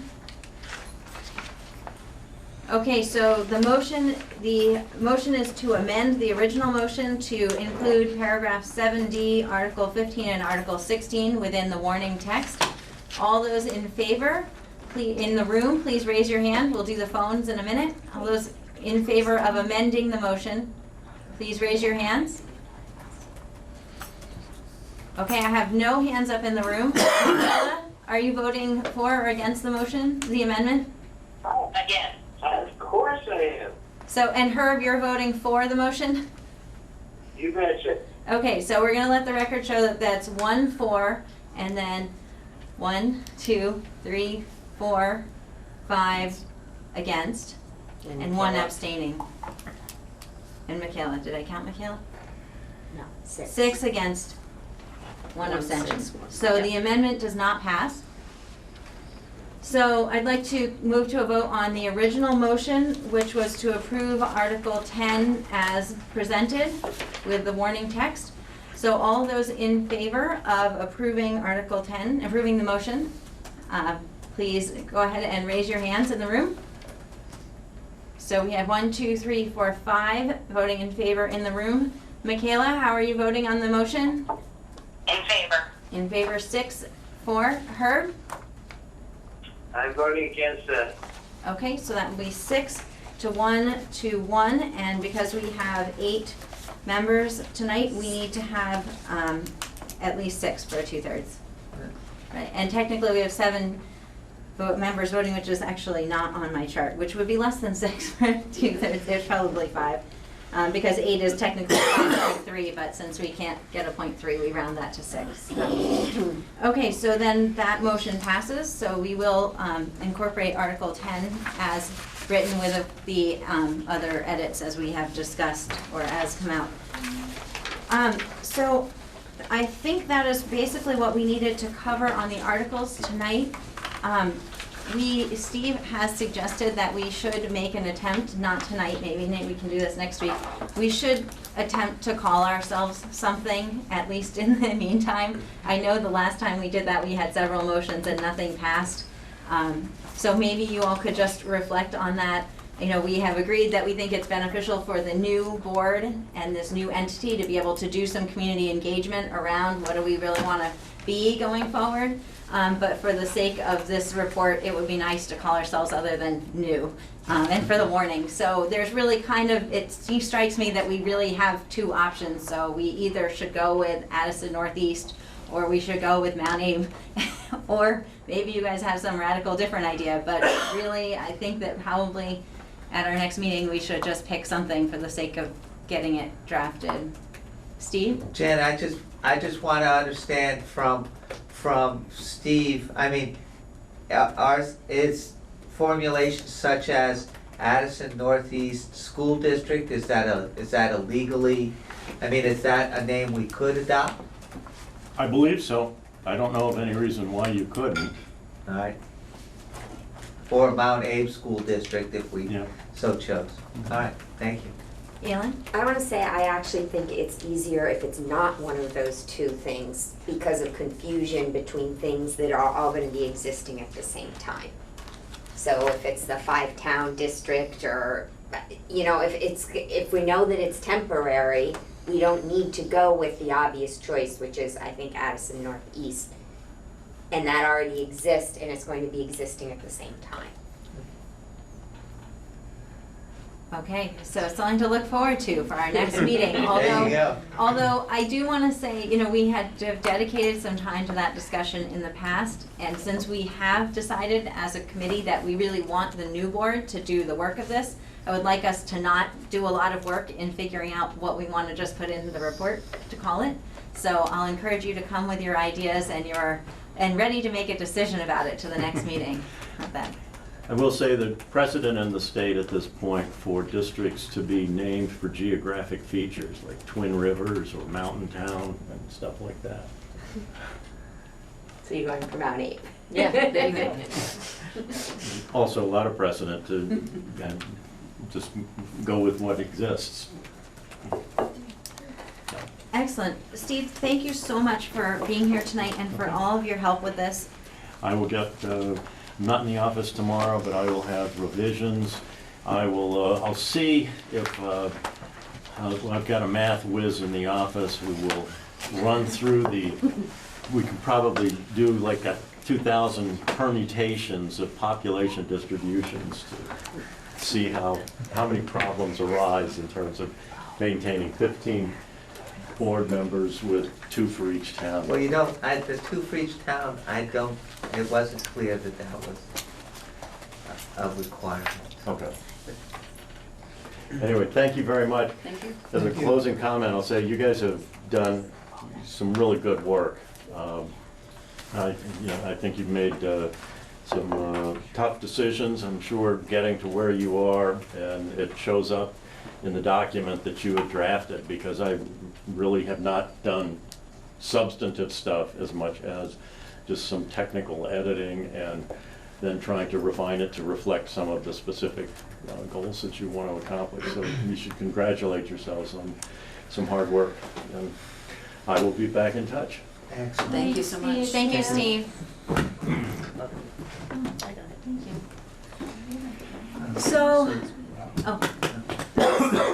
So we're gonna move on to item number 5 on the agenda, which is reviewing the report. I am gonna turn it over to Katrina momentarily for that. I am struggling a little bit logistically, so right now we have a quorum with our 2 members that are on the phone. I don't know if it's gonna be feasible. They are on 2 separate phones, so I guess their phones could be brought to 2 separate small groups, or whether we would like to, basically, I guess we would have to officially adjourn if we were not gonna keep the members on the phone, and we could have discussion about the report. So I don't know, Katrina, if you had an opportunity to think about whether it's gonna be feasible for people to participate by phone? I think so. I think we could. Right, Michaela? Do you want to be on FaceTime so we can see your face? Yeah, I think that would be helpful for me. Okay, we can do that for her at least. Okay. Herb, are you willing to continue participating by phone in the small group? I don't understand how it could happen. You know, it's a discussion. I don't have any burning desire to try to listen to people that are, you know, it's very hard to hear anyone that's far away from, you know, any sort of distance away from the microphone. And personally, I don't think it's going to be feasible. Okay. Well, I appreciate your patience with it. I keep hoping we're going to figure out the technology that can make this work. You know, the one thing with the small group is I think that Katrina's envisioning groups of 3 or 4 people. So, you know, it would be maybe people who are sitting closer to the phone in a quieter space, which might be helpful. But I understand that, you know, if that's not something you're up for, that's okay too. We just would need to adjourn the official part of the meeting. Do you want to vote on minutes? I know. Yeah, I know and I'd like to turn back in when you close the small group discussions. I mean, I'm assuming there's going to be some sharing of what the small groups discuss. And I know that Nancy sent in some comments. I sent in some comments. And I don't know, Jen, when you think it's appropriate to take those matters up. So the way that we're intending to discuss the report is going to be through the small groups, and I think that the more detailed comments were, the request was to send them to Allison and Katrina, and that they will be reviewing those, is my understanding. Is that? Just collect all of the feedback that we get tonight and then prepare Right, it for but you. will the small groups, for example, received Nancy's comments, for example, and I guess my comments? So Herb, that's not really the structure of the small group discussion. Those detailed comments were going through Allison and Katrina at this point. And I believe they have received those comments, so if you would like to be part of the discussion of the. That's fine, if they're not gonna be considered by the small groups, then, split it up however you want, Jen, but I would like, at some point, to be able to address the issues that Nancy and I raised with the committee as a whole, as opposed to just two individual people. Okay, thank you for that comment. I will talk with Katrina and see how we might be able to accomplish that. So would you like me to text you then when we're getting ready to come back from the small groups? And see if you're available to join back in? Are you, Jennifer, are you saying that Katrina will decide whether and how Nancy's comments and my comments will be considered? I mean, I'd like to be able to present them to the committee as a whole. So Herb, I think what I'm saying is that I don't know how that's going to happen at this moment, but I'm hearing your request and that I will get back to you. Okay. Okay? Okay. All right, thank you. So I'll let you know when we come back from the small group discussion. Okay. Okay, thanks. Bye. Okay, thank you for your patience. And so we have to, Oh, so we no longer have a quorum, so I should have done that before he left. We no longer have a quorum, so now we're just having an unofficial discussion as of effective 8:25. But when we're in our small groups, we're not in a quorum anyway, so I don't Okay. I don't We're think not we have taking any to. action on that. We're not gonna take action on anything, and we're gonna come back together after. Okay, and when we come back together, if Herb rejoins the meeting, we will have a quorum. If Herb does not rejoin the meeting, we will not have a quorum, and then we just will not take any more action at that point. So much easier when we have a quorum. Can I ask a general question? As we're talking about the report, I need to think of the audience. So is the audience equally the public and Department of Ed, or is it more towards one or the other? Would anyone else I don't have an answer to that. It's a great question. I would gear it towards the general public myself. Okay, That's my feeling too. okay. Because then, all right, good, The Department of Ed would be interested in articles of Karina right. specifically. And- Is that Do you want correct? to see that you wrote it? Though they Well- require this, and this is where we do all of our justification. So interestingly, I've had some emails, or a few emails with Donna, and we can talk about that after we discuss the report, but she did specifically ask when we were gonna be sending the report in, as well as those cover pages, if you remember those tables on those cover pages, I think they call them worksheets, because they are very clear that their review of our proposal is not just the articles, that they need to, basically, we need to demonstrate that this unification will be beneficial and will meet the requirements of Act 46. And so the way that we are doing that is through our report. So while I agree, like to me, I think we're writing it to the public, it also has to meet the needs of the Department of Ed, or the Agency of Ed. If it's written in a way that convinces the voters of the 5 towns that it's a good idea, then I suspect that will satisfy the state board. I think I'm thinking of like asterisks and explanations and things like that, which the Board of Ed will already know, but. Great. Right. All right, Katrina, do you want to, thank you for letting us run so much into the time we were going to spend on the report. I imagine that we may need to to end our meeting a bit later than our normal stated end time, because we had expected to have an hour to discuss the report, but I will turn it over to you. I will stop talking now. You can tell us what you want us to do. Okay, so the idea is that you're in a small group of 3 or 4 people, and we're just gonna move around. We've got 3 different spaces that you can be in. And in my email, we gave you 3 questions to be thinking about notable strengths that you're overall gleaning from the report, in different areas or as a whole or both. The second one was, where do you feel some information may be confusing, and now you've identified the public as your audience, your general public, so what might be confusing to the general public? And then what critical information do you feel is missing from the report? Those are your 3 guiding questions. Hopefully when you read through it, you were thinking about that as you were.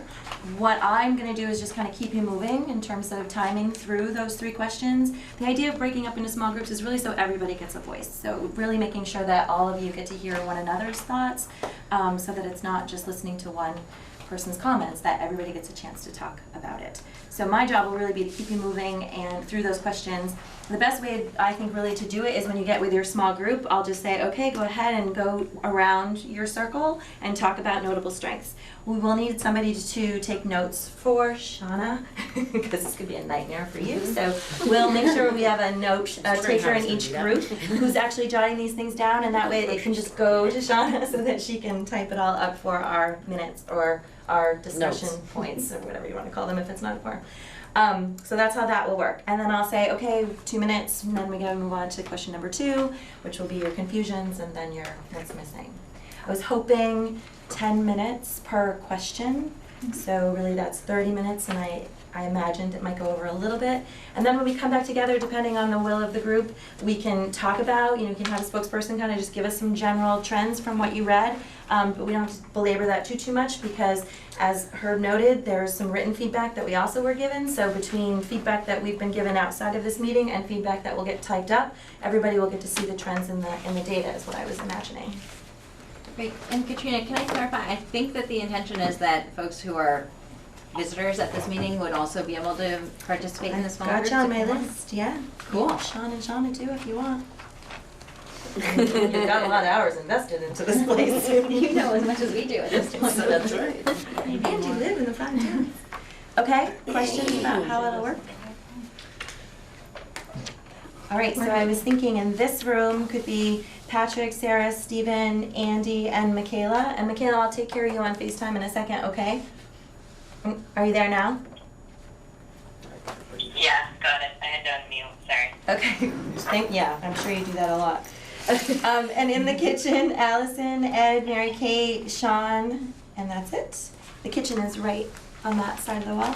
And then in Susan's office, because it's the cleanest, Jen, Elin, Ari, Shauna, and Susan. Did I get everybody? All right, and one person from each group, take a notepad. That doesn't necessarily mean you're the note taker. You can work that out yourself. Identify some of the highlights from your conversation, knowing that, and I think John will speak to this too, that more detailed opportunities of information is coming your way, and then Sean is going to type all this great stuff up for you. So as soon as everybody's back in the room, we'll do that. And she's getting him back? Oh, Is that what she's trying to do? I don't think so. Oh, No, she might have been here. Okay. But do you think I was trying to run away? No, trying to get her. Oh, yeah. Red Rover, let We him could just come call over. him and see if he answers. It'd probably be as good as Putting that you speaker somewhere. would do for you. Okay, I have a good speaker that I'll bring some. that's a nice image. Disconnected. Be smart. She's putting you in the bookcase. That's a good place for me. There you are. That's cool. I like it. I think we did say we're allowed to have people participate that way. While she's trying to call, I have a question about the Australian ballot and the, so the commingle thing. So right now, this first time, when they vote on it, they're going to vote, everybody's going to vote by town. You bet. Yes. But if we change something, we're voting as an entire district. That's true. So if somebody decided to change any of these things that we vote on, like for example, the closing of schools. closing of schools, that would be voted on by the entire district. They could vote to change the fact that we would vote by town. Okay. That which you say is correct. Okay, thank you. So we just spent a lot of time.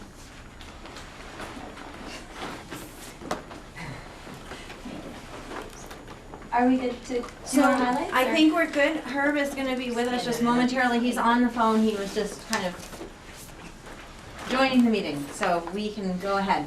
Thank you. Okay. And we do now have a quorum again. Okay, so Patrick, how about your group? Talk about notable strengths, your highlights. Okay, strengths. Thought it was readable. However, perhaps too much implied knowledge. For example, using terms like ends policy, does every community member understand that term? And there are other examples like that. Like the reasons why governance consolidation is a good idea were present and addressed in the document. There were some good examples cited in the document. There was a focus on the future and possibilities and what could be. The text was succinct. There was enough text, but not too much. And the data regarding the different funds in Appendix B was a great strength. Thank you.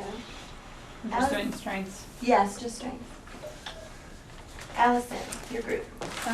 So again, not too much jargon, good at keeping in mind audience we're talking to. Just one mention of, on page 6, turning the language around to make it a positive. There's a positive feel to the narrative. The charts help to understand what the overall picture looks like. And the focus at the beginning is about kids, which was greatly appreciated. Great. And Sean, are you reporting out for your group? Yep. So the strengths of the report was that it was detailed and thorough. It didn't overstate. It highlighted many important points, had a hopeful visionary tone, exciting. The data tables, or at least where they were, helped to balance out the narrative, and it was a good length. Great, thank you.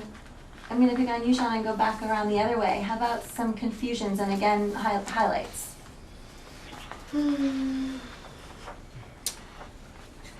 Okay, one of them was if pre-K students were included in the charts.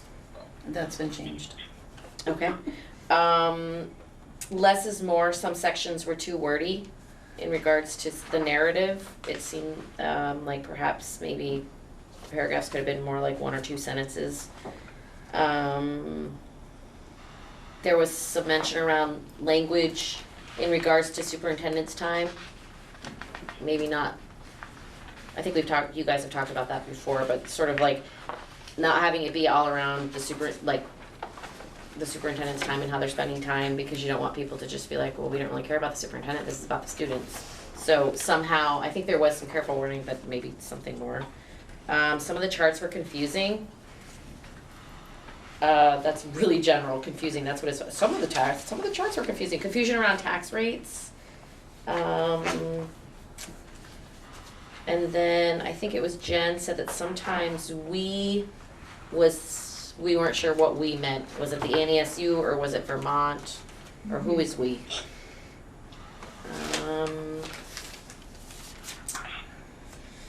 Adding narrative charts to clarify what they actually are.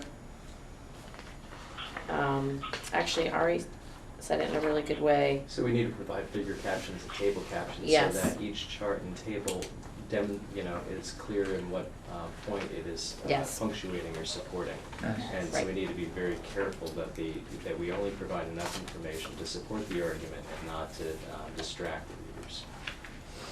And perhaps even supporting that further is to have like footnotes or technical notes so that the charts are easier to dissect. So that was that.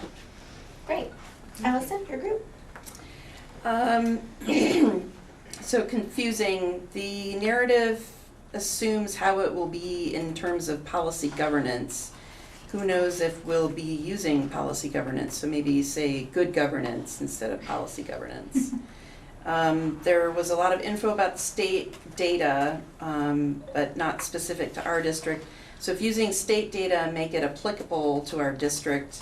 The information is in the charts in the back, specific to our district, but not specifically in the narrative, so bring that in.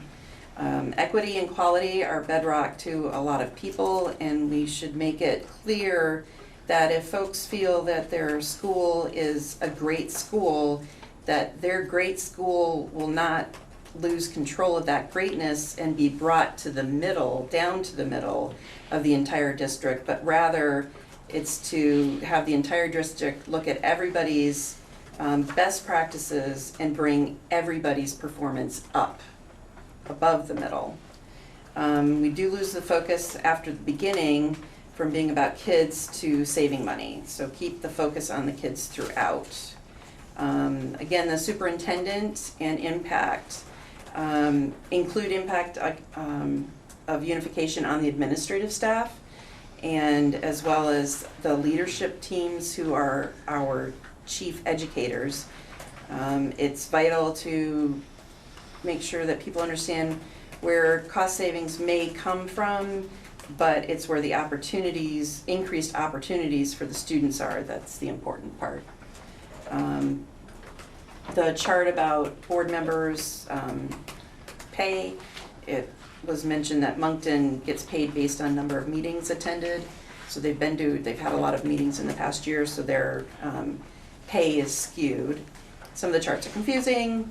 Charts need to note pre-K through 12, and then the census graph, do the percents match the articles of agreement, board representation. Great, thank you very much. Patrick, your group. So on page 20, the graphs, there's a question about whether or not there were fair comparisons on that page. Page 18, it was talking about some of the property tax implications, and there was the comparison of the $200,000 home and I think the $75,000 annual income, and a little confusion as to is it either one of those or are they combined somehow, right? Why? So just looking to, and I think maybe the caption could be a great way to help articulate that. Is there information here that's not necessary and adds some confusion to an already complicated issue in terms of the number of charts and graphs? And if the audience is a community, then perhaps there's too much information included in the graphs. And on page 8, who counts as an adult, who counts as teachers, and why are there some blank boxes there? That chart seems confusing. With the red chart, yeah. The red notes. Okay. And then I'll ping pong back to you again, Patrick, for some highlights on your missing information. There's some question about if there might be information missing about some of the specifics about the property that would be conveyed to the new SD. I think the document uses the term specific when it mentions properties being conveyed, but question around how specific really is specific. A general comment that maybe strengthening the language of the document wherever possible would be a good idea. For example, are there some places where the word could is used that could be changed to will, to make it less speculative, and that might be more convincing to folks who are reading this as this being something that will result in changes for the good. And a question around what are the results if we fail to act? Like what's we sort of know the carrot in terms of the incentive, but what about the stick? Great, thank you. Allison? So we need to hit harder on what's best for kids. Maybe a graph about the current board versus the unified board, what the governance structure and the arrows look like. Did you mean an org chart?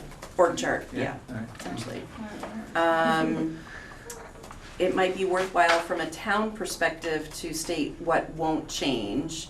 Still use dugouts in the fields, the kids are still transported, they stay in their schools, and then the PTO money, and so maybe have a table of a variable and what our current structure has and what a unified structure should have and what we would need to change in order to accomplish the unified structure. In the homestead tax rates, put in the calculation example that was used from the Vermont State Department of Taxes so that everybody understands how that's calculated. Are the tax rates all the same? When do we get our unified tax rate? How does that get determined? The homestead tax rate table. Slow down for Sean. Oh, That's sorry. okay, you're gonna give me that afterwards. Yes, Yeah. sorry. I'm doing the best I can. can. I'm misspelling a lot, but that's So okay. the homestead tax rate, does that include the savings mentioned in the narrative? And then consistency across the narrative in terms of charts and numbers in the appendices. And fancy fingers over there. Recruit. So let's see. We didn't really have that much, but so on page 17, the first year interest payment wasn't included with the debt. And Elin thought maybe that would be an important thing. If we're gonna have that on there, we should include all the debt, not just the principal payment. The other thing is somehow in there we have to highlight in some way that the unifying will allow everyone to finally vote on the supervisory union budget. I mean, it's going to be one supervisory union budget, but it will allow everyone to vote on the greater. On more. Yeah. And with that, yeah, go ahead. And, well, you're probably about to say that. Yeah, you can have it. No, that's okay. Go ahead. And just that the board will have more flexibility in balancing all of the different priorities in that budget rather than having chunks by assessment that aren't able to be adjusted if needed. That's what I was gonna say. You're good. Sorry, I No, thought you you're were good. going to the next one. No, you're good. Okay? Yep. All right, thank you all very much. What was great for me to be able to be a fly on all of your walls was that everybody talked, which was awesome. The couple meetings I've been to, that's not always been the case. So I'm really glad that everybody shared and felt open. And we have lots to look at and to organize in terms of trend data. There you go. I'm sorry I'm standing, I tweaked my. Kayla would be signed in by now. Are you? She can hear you. That Not was right now. That would be good. Hey, Ed? Will an effort be made to try and explain what Steve told us about the disappearance of the supervisory union board? It's a question for you guys, I just ran your protocol. I mean, that, it gets to, we don't have to vote on their budget because they're not there. Well, I think that should be, well, let me just answer with my opinion.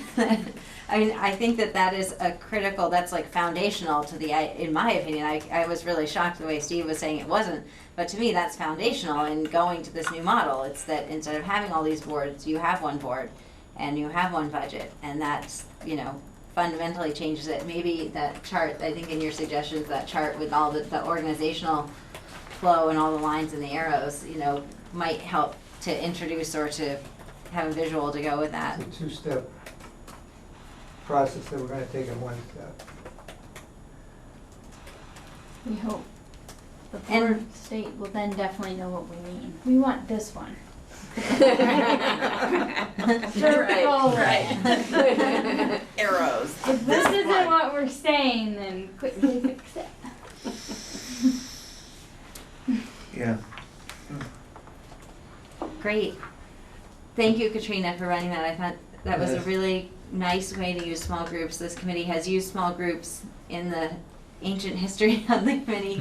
We haven't done that in a while, but it is a really nice way to get everyone an opportunity to participate. And I love that it feels like we produce something that can be acted on out of that small group time. So it felt really productive to me. So for myself anyhow, thank you for organizing that for us. And for all the work that went into Oh my creating this, gosh. it's just, I hope we sandwiched it well. You're supposed to start with a lot of positive, add in your suggestions, and end with a very positive. Yes, and Katrina and Allison, who've really been Yeah. doing the legwork to get this all together, so it's great. Yellen? In ours, you said, so if we have little nitpicky things that we are to send them to both Allison and Katrina, or, Yeah, that'd be fine. okay. Okay. And I Yeah. think that they should, I'm just saying for the people that aren't here, if they had input, if you wanna email that to me, just so I can add it into the, I don't know if that's, Oh, I It's think 5 probably we need pages. to oh, it's 5 just- pages, okay. I think that we need to capture the minutes of the discussions Okay. that we had tonight. I think we will probably need to talk about in what way it might be relevant to share any sort of the detailed feedback that comes in. You know, we have in the past provided detailed feedback in the agenda packet. I find it tends to just make the agenda packet longer, and we don't necessarily all go over that as a committee, so I would definitely be happy to think about that, but certainly if you have specific, you know, that detailed kind of feedback, please do feel free to go ahead and provide that. So the next item on the agenda, we actually skipped over agenda item number 3 to approve the minutes. I'd love to just get that taken Move care to of. approve. Ed I'll makes a second motion to that. approve, seconded by Elin. Is there any discussion? Elin has discussion. Straw poll is P-O-L-L. I can't remember what it was. Oh, it's not a straw poll? It's not straw poll. Oh, it's a poll. It's a poll. I thought it was like a poll, like, you know. no, So do you actually have a quorum right now? We do, Is because we Herb- have Michaela and Herb. Herb is there? Okay. Herb, are you with us? Sorry, I didn't think he was with us. Yes, I Okay. Always good to be certain. Okay, so then I guess we would need to amend the motion. They make All a of- motion that we try, do I have to do that? Well, we would have to approve the minutes with the corrections. Mike actually forwarded me something about Robert's rules and amendments last time, and if there is an amendment that is seen to be generally accepted to the body, that I can say something along the lines of, hearing no objections, the motion will be amended. Typically, our amendments are fairly substantive, and I haven't felt that we would want to just assume that everyone's okay with those. I would imagine in the case of correcting that spelling in the minutes that, that's fine.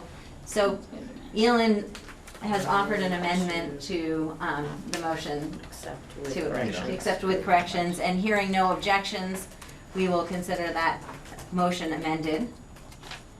And so all those in favor of approving the minutes, please raise your hands. So we have 1, 2, 3, 4, 5 in favor in the room. Herb, how are you voting? Yes. Yes, and Michaela?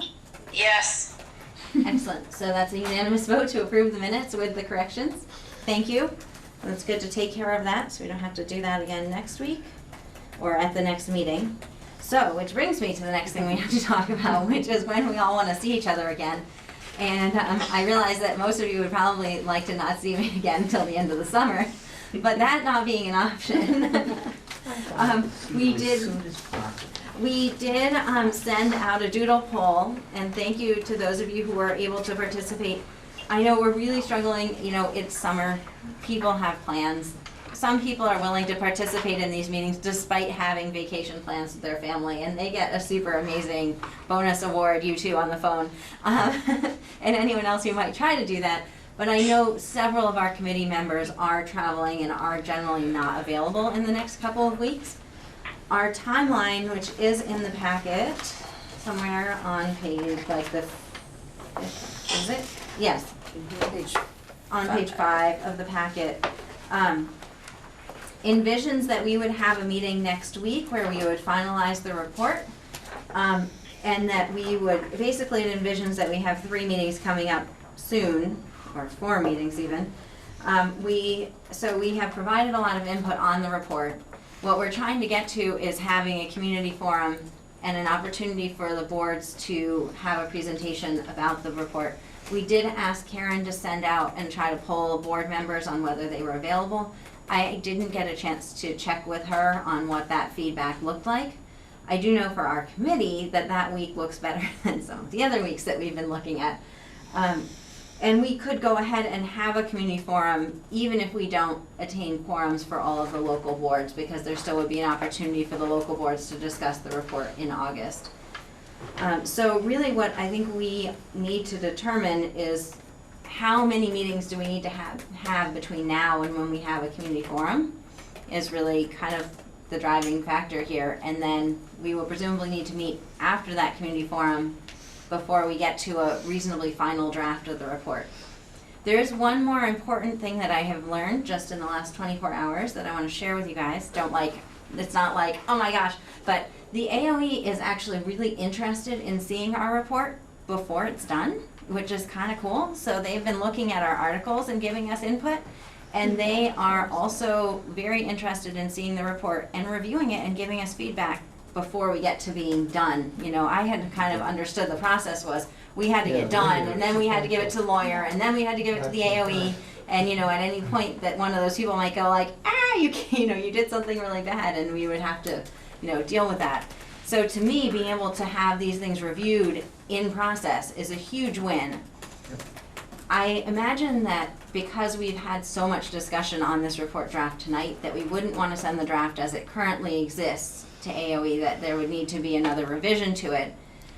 Does this committee feel like we want to look at it together again before that draft goes to AOE, before it goes to the lawyer, before it goes to the community forum?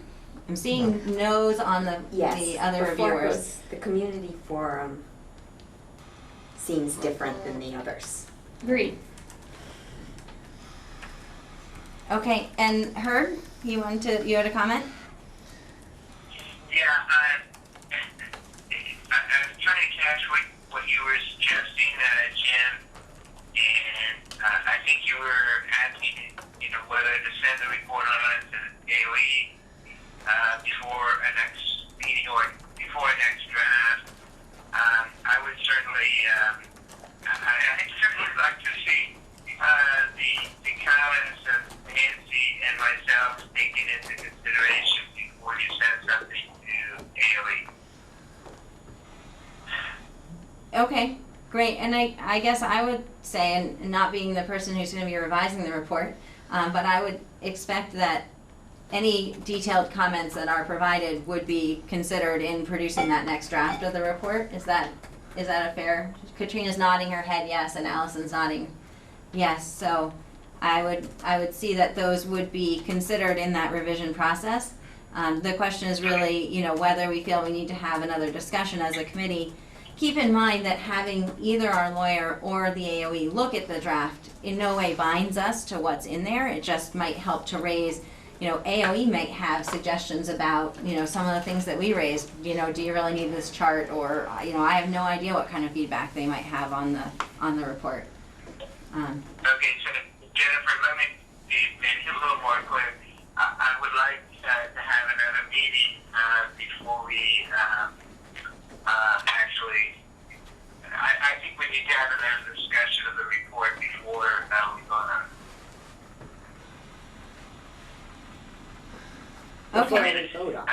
I mean, I take it that you were saying that the people who are drafting the report will take Nancy and my comments into consideration. I just want to see what sort of consideration is given to them, and I'd like some discussion of that.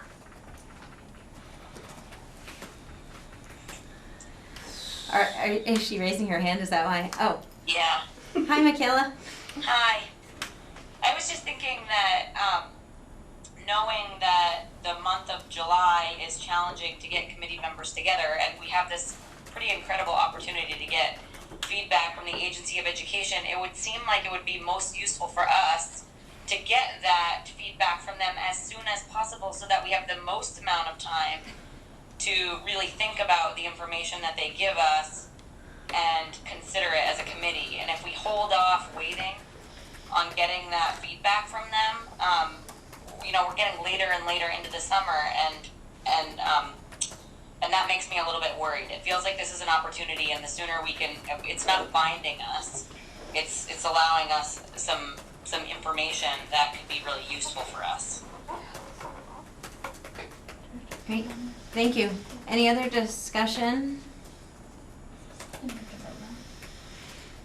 So Sarah is inquiring very quietly whether we need to vote on it. I don't think we need to vote on it. I think it was more that I was interested in, if the committee really, the members of the committee who are in attendance tonight wanted to say, oh my gosh, don't send this out until we look at it again. I think it would be useful to know that. And if that isn't what I'm hearing generally, I wouldn't want to construe that we have complete agreement, but I think that in general, I'm hearing that it would be interesting to hear what the AOE says, and that that doesn't imply that we are accepting everything in the report as it's written just because we've sent it for a preliminary review. Was there I think Steve had you had Yeah, so I am, I'm sort of, I would like, I guess, I'm not sure I want to send what we have tonight to the AOE, right? what they're saying. No. I want to have something that's been updated based on at least both comments that were submitted as part of the work we did tonight, plus some of the other comments. I have some comments I want to throw into the mix as well. So an updated report. I don't have a problem with sending an updated report to the AOE, because that's all I'm doing is asking for their opinion. Their opinion, that's great, and it's just one more data point. I don't know that they'll have a chance to give us an opinion by the time of our next meeting. I can't imagine that they would, but. I don't know. I would agree. That sounds like that would be highly unlikely. I can only imagine that the folks who will be updating the report might require that much time to digest all of the feedback. So one possibility would be we had put a tentative date on July 13th to review the report and to prepare for the forum, which we had tentatively scheduled for the 18th. So we could potentially not have a meeting next week. We could allow time to work on the report. We could have that draft shared with our lawyer and with AOE. I don't know, I don't want to commit that we would have any comments because I don't get to be in charge of that. But then we would regroup. The only thing that we should note is that if we're looking at, we had talked about 7/18, which is a Monday. Looking at our committee calendar, the 20th is like all green, so we could look at Wednesday the 20th possibly for that community forum if that seems better to people. Works for me. But that's still only a week after the 13th.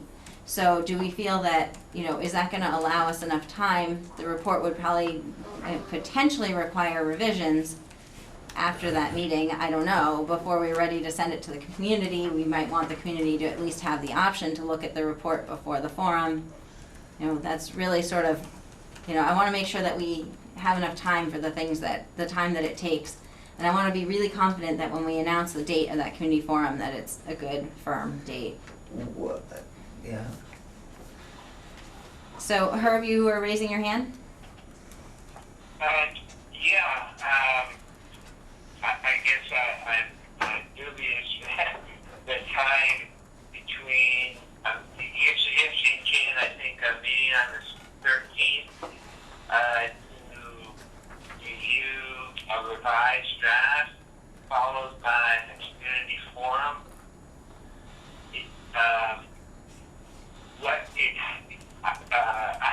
I think you cut it short because the meeting on the 7/6 or 7/7 that makes sense.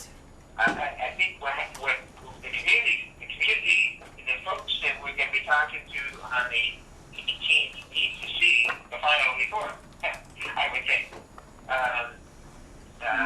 So I'm just not sure whether you're going to be able to get everything done that you need to get done on the 13th in order to have a final report, nailed down and sent to the the community and the boards for the 18th. Over now. So Herb, I'm hearing your suggestion that we should have a meeting next, we should have 3 meetings then, rather than 2. Is that sort of the bottom line of your comment? No, not necessarily. 7, 6, 7, 7 aren't probably not very convenient for a lot of people, but I'm just saying that if your next meeting is on the 13th, I think you're squeezing yourself in terms of getting our final report, preparing the final report. I mean, you can present a draft on the 18th, on the 13th. Then you can have discussion, then changes maybe, and then get that. And I just think, the 5 days is kind of short. That's all I know. Katrina? I guess I just need clarification about what it is that the group wants to bring to the community forum. Is it an opportunity to get more feedback into the report, to influence the final draft, or now I'm confused that some may have the impression that we're bringing a final report to the community forum.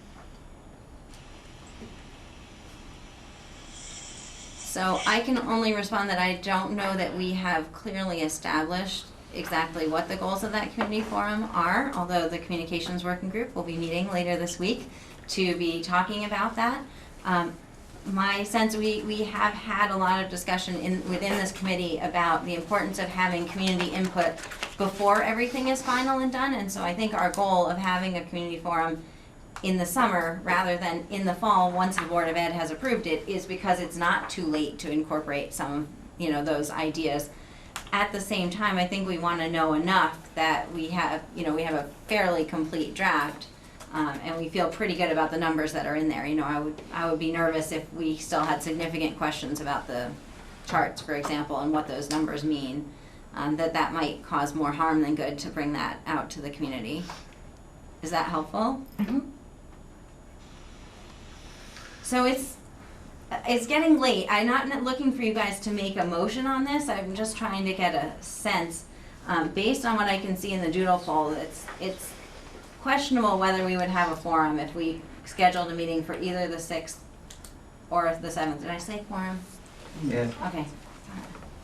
Did you mean quorum? No, I don't know if we would have a quorum if we schedule a meeting for the 6th or the 7th. So next week does not look highly favorable for that.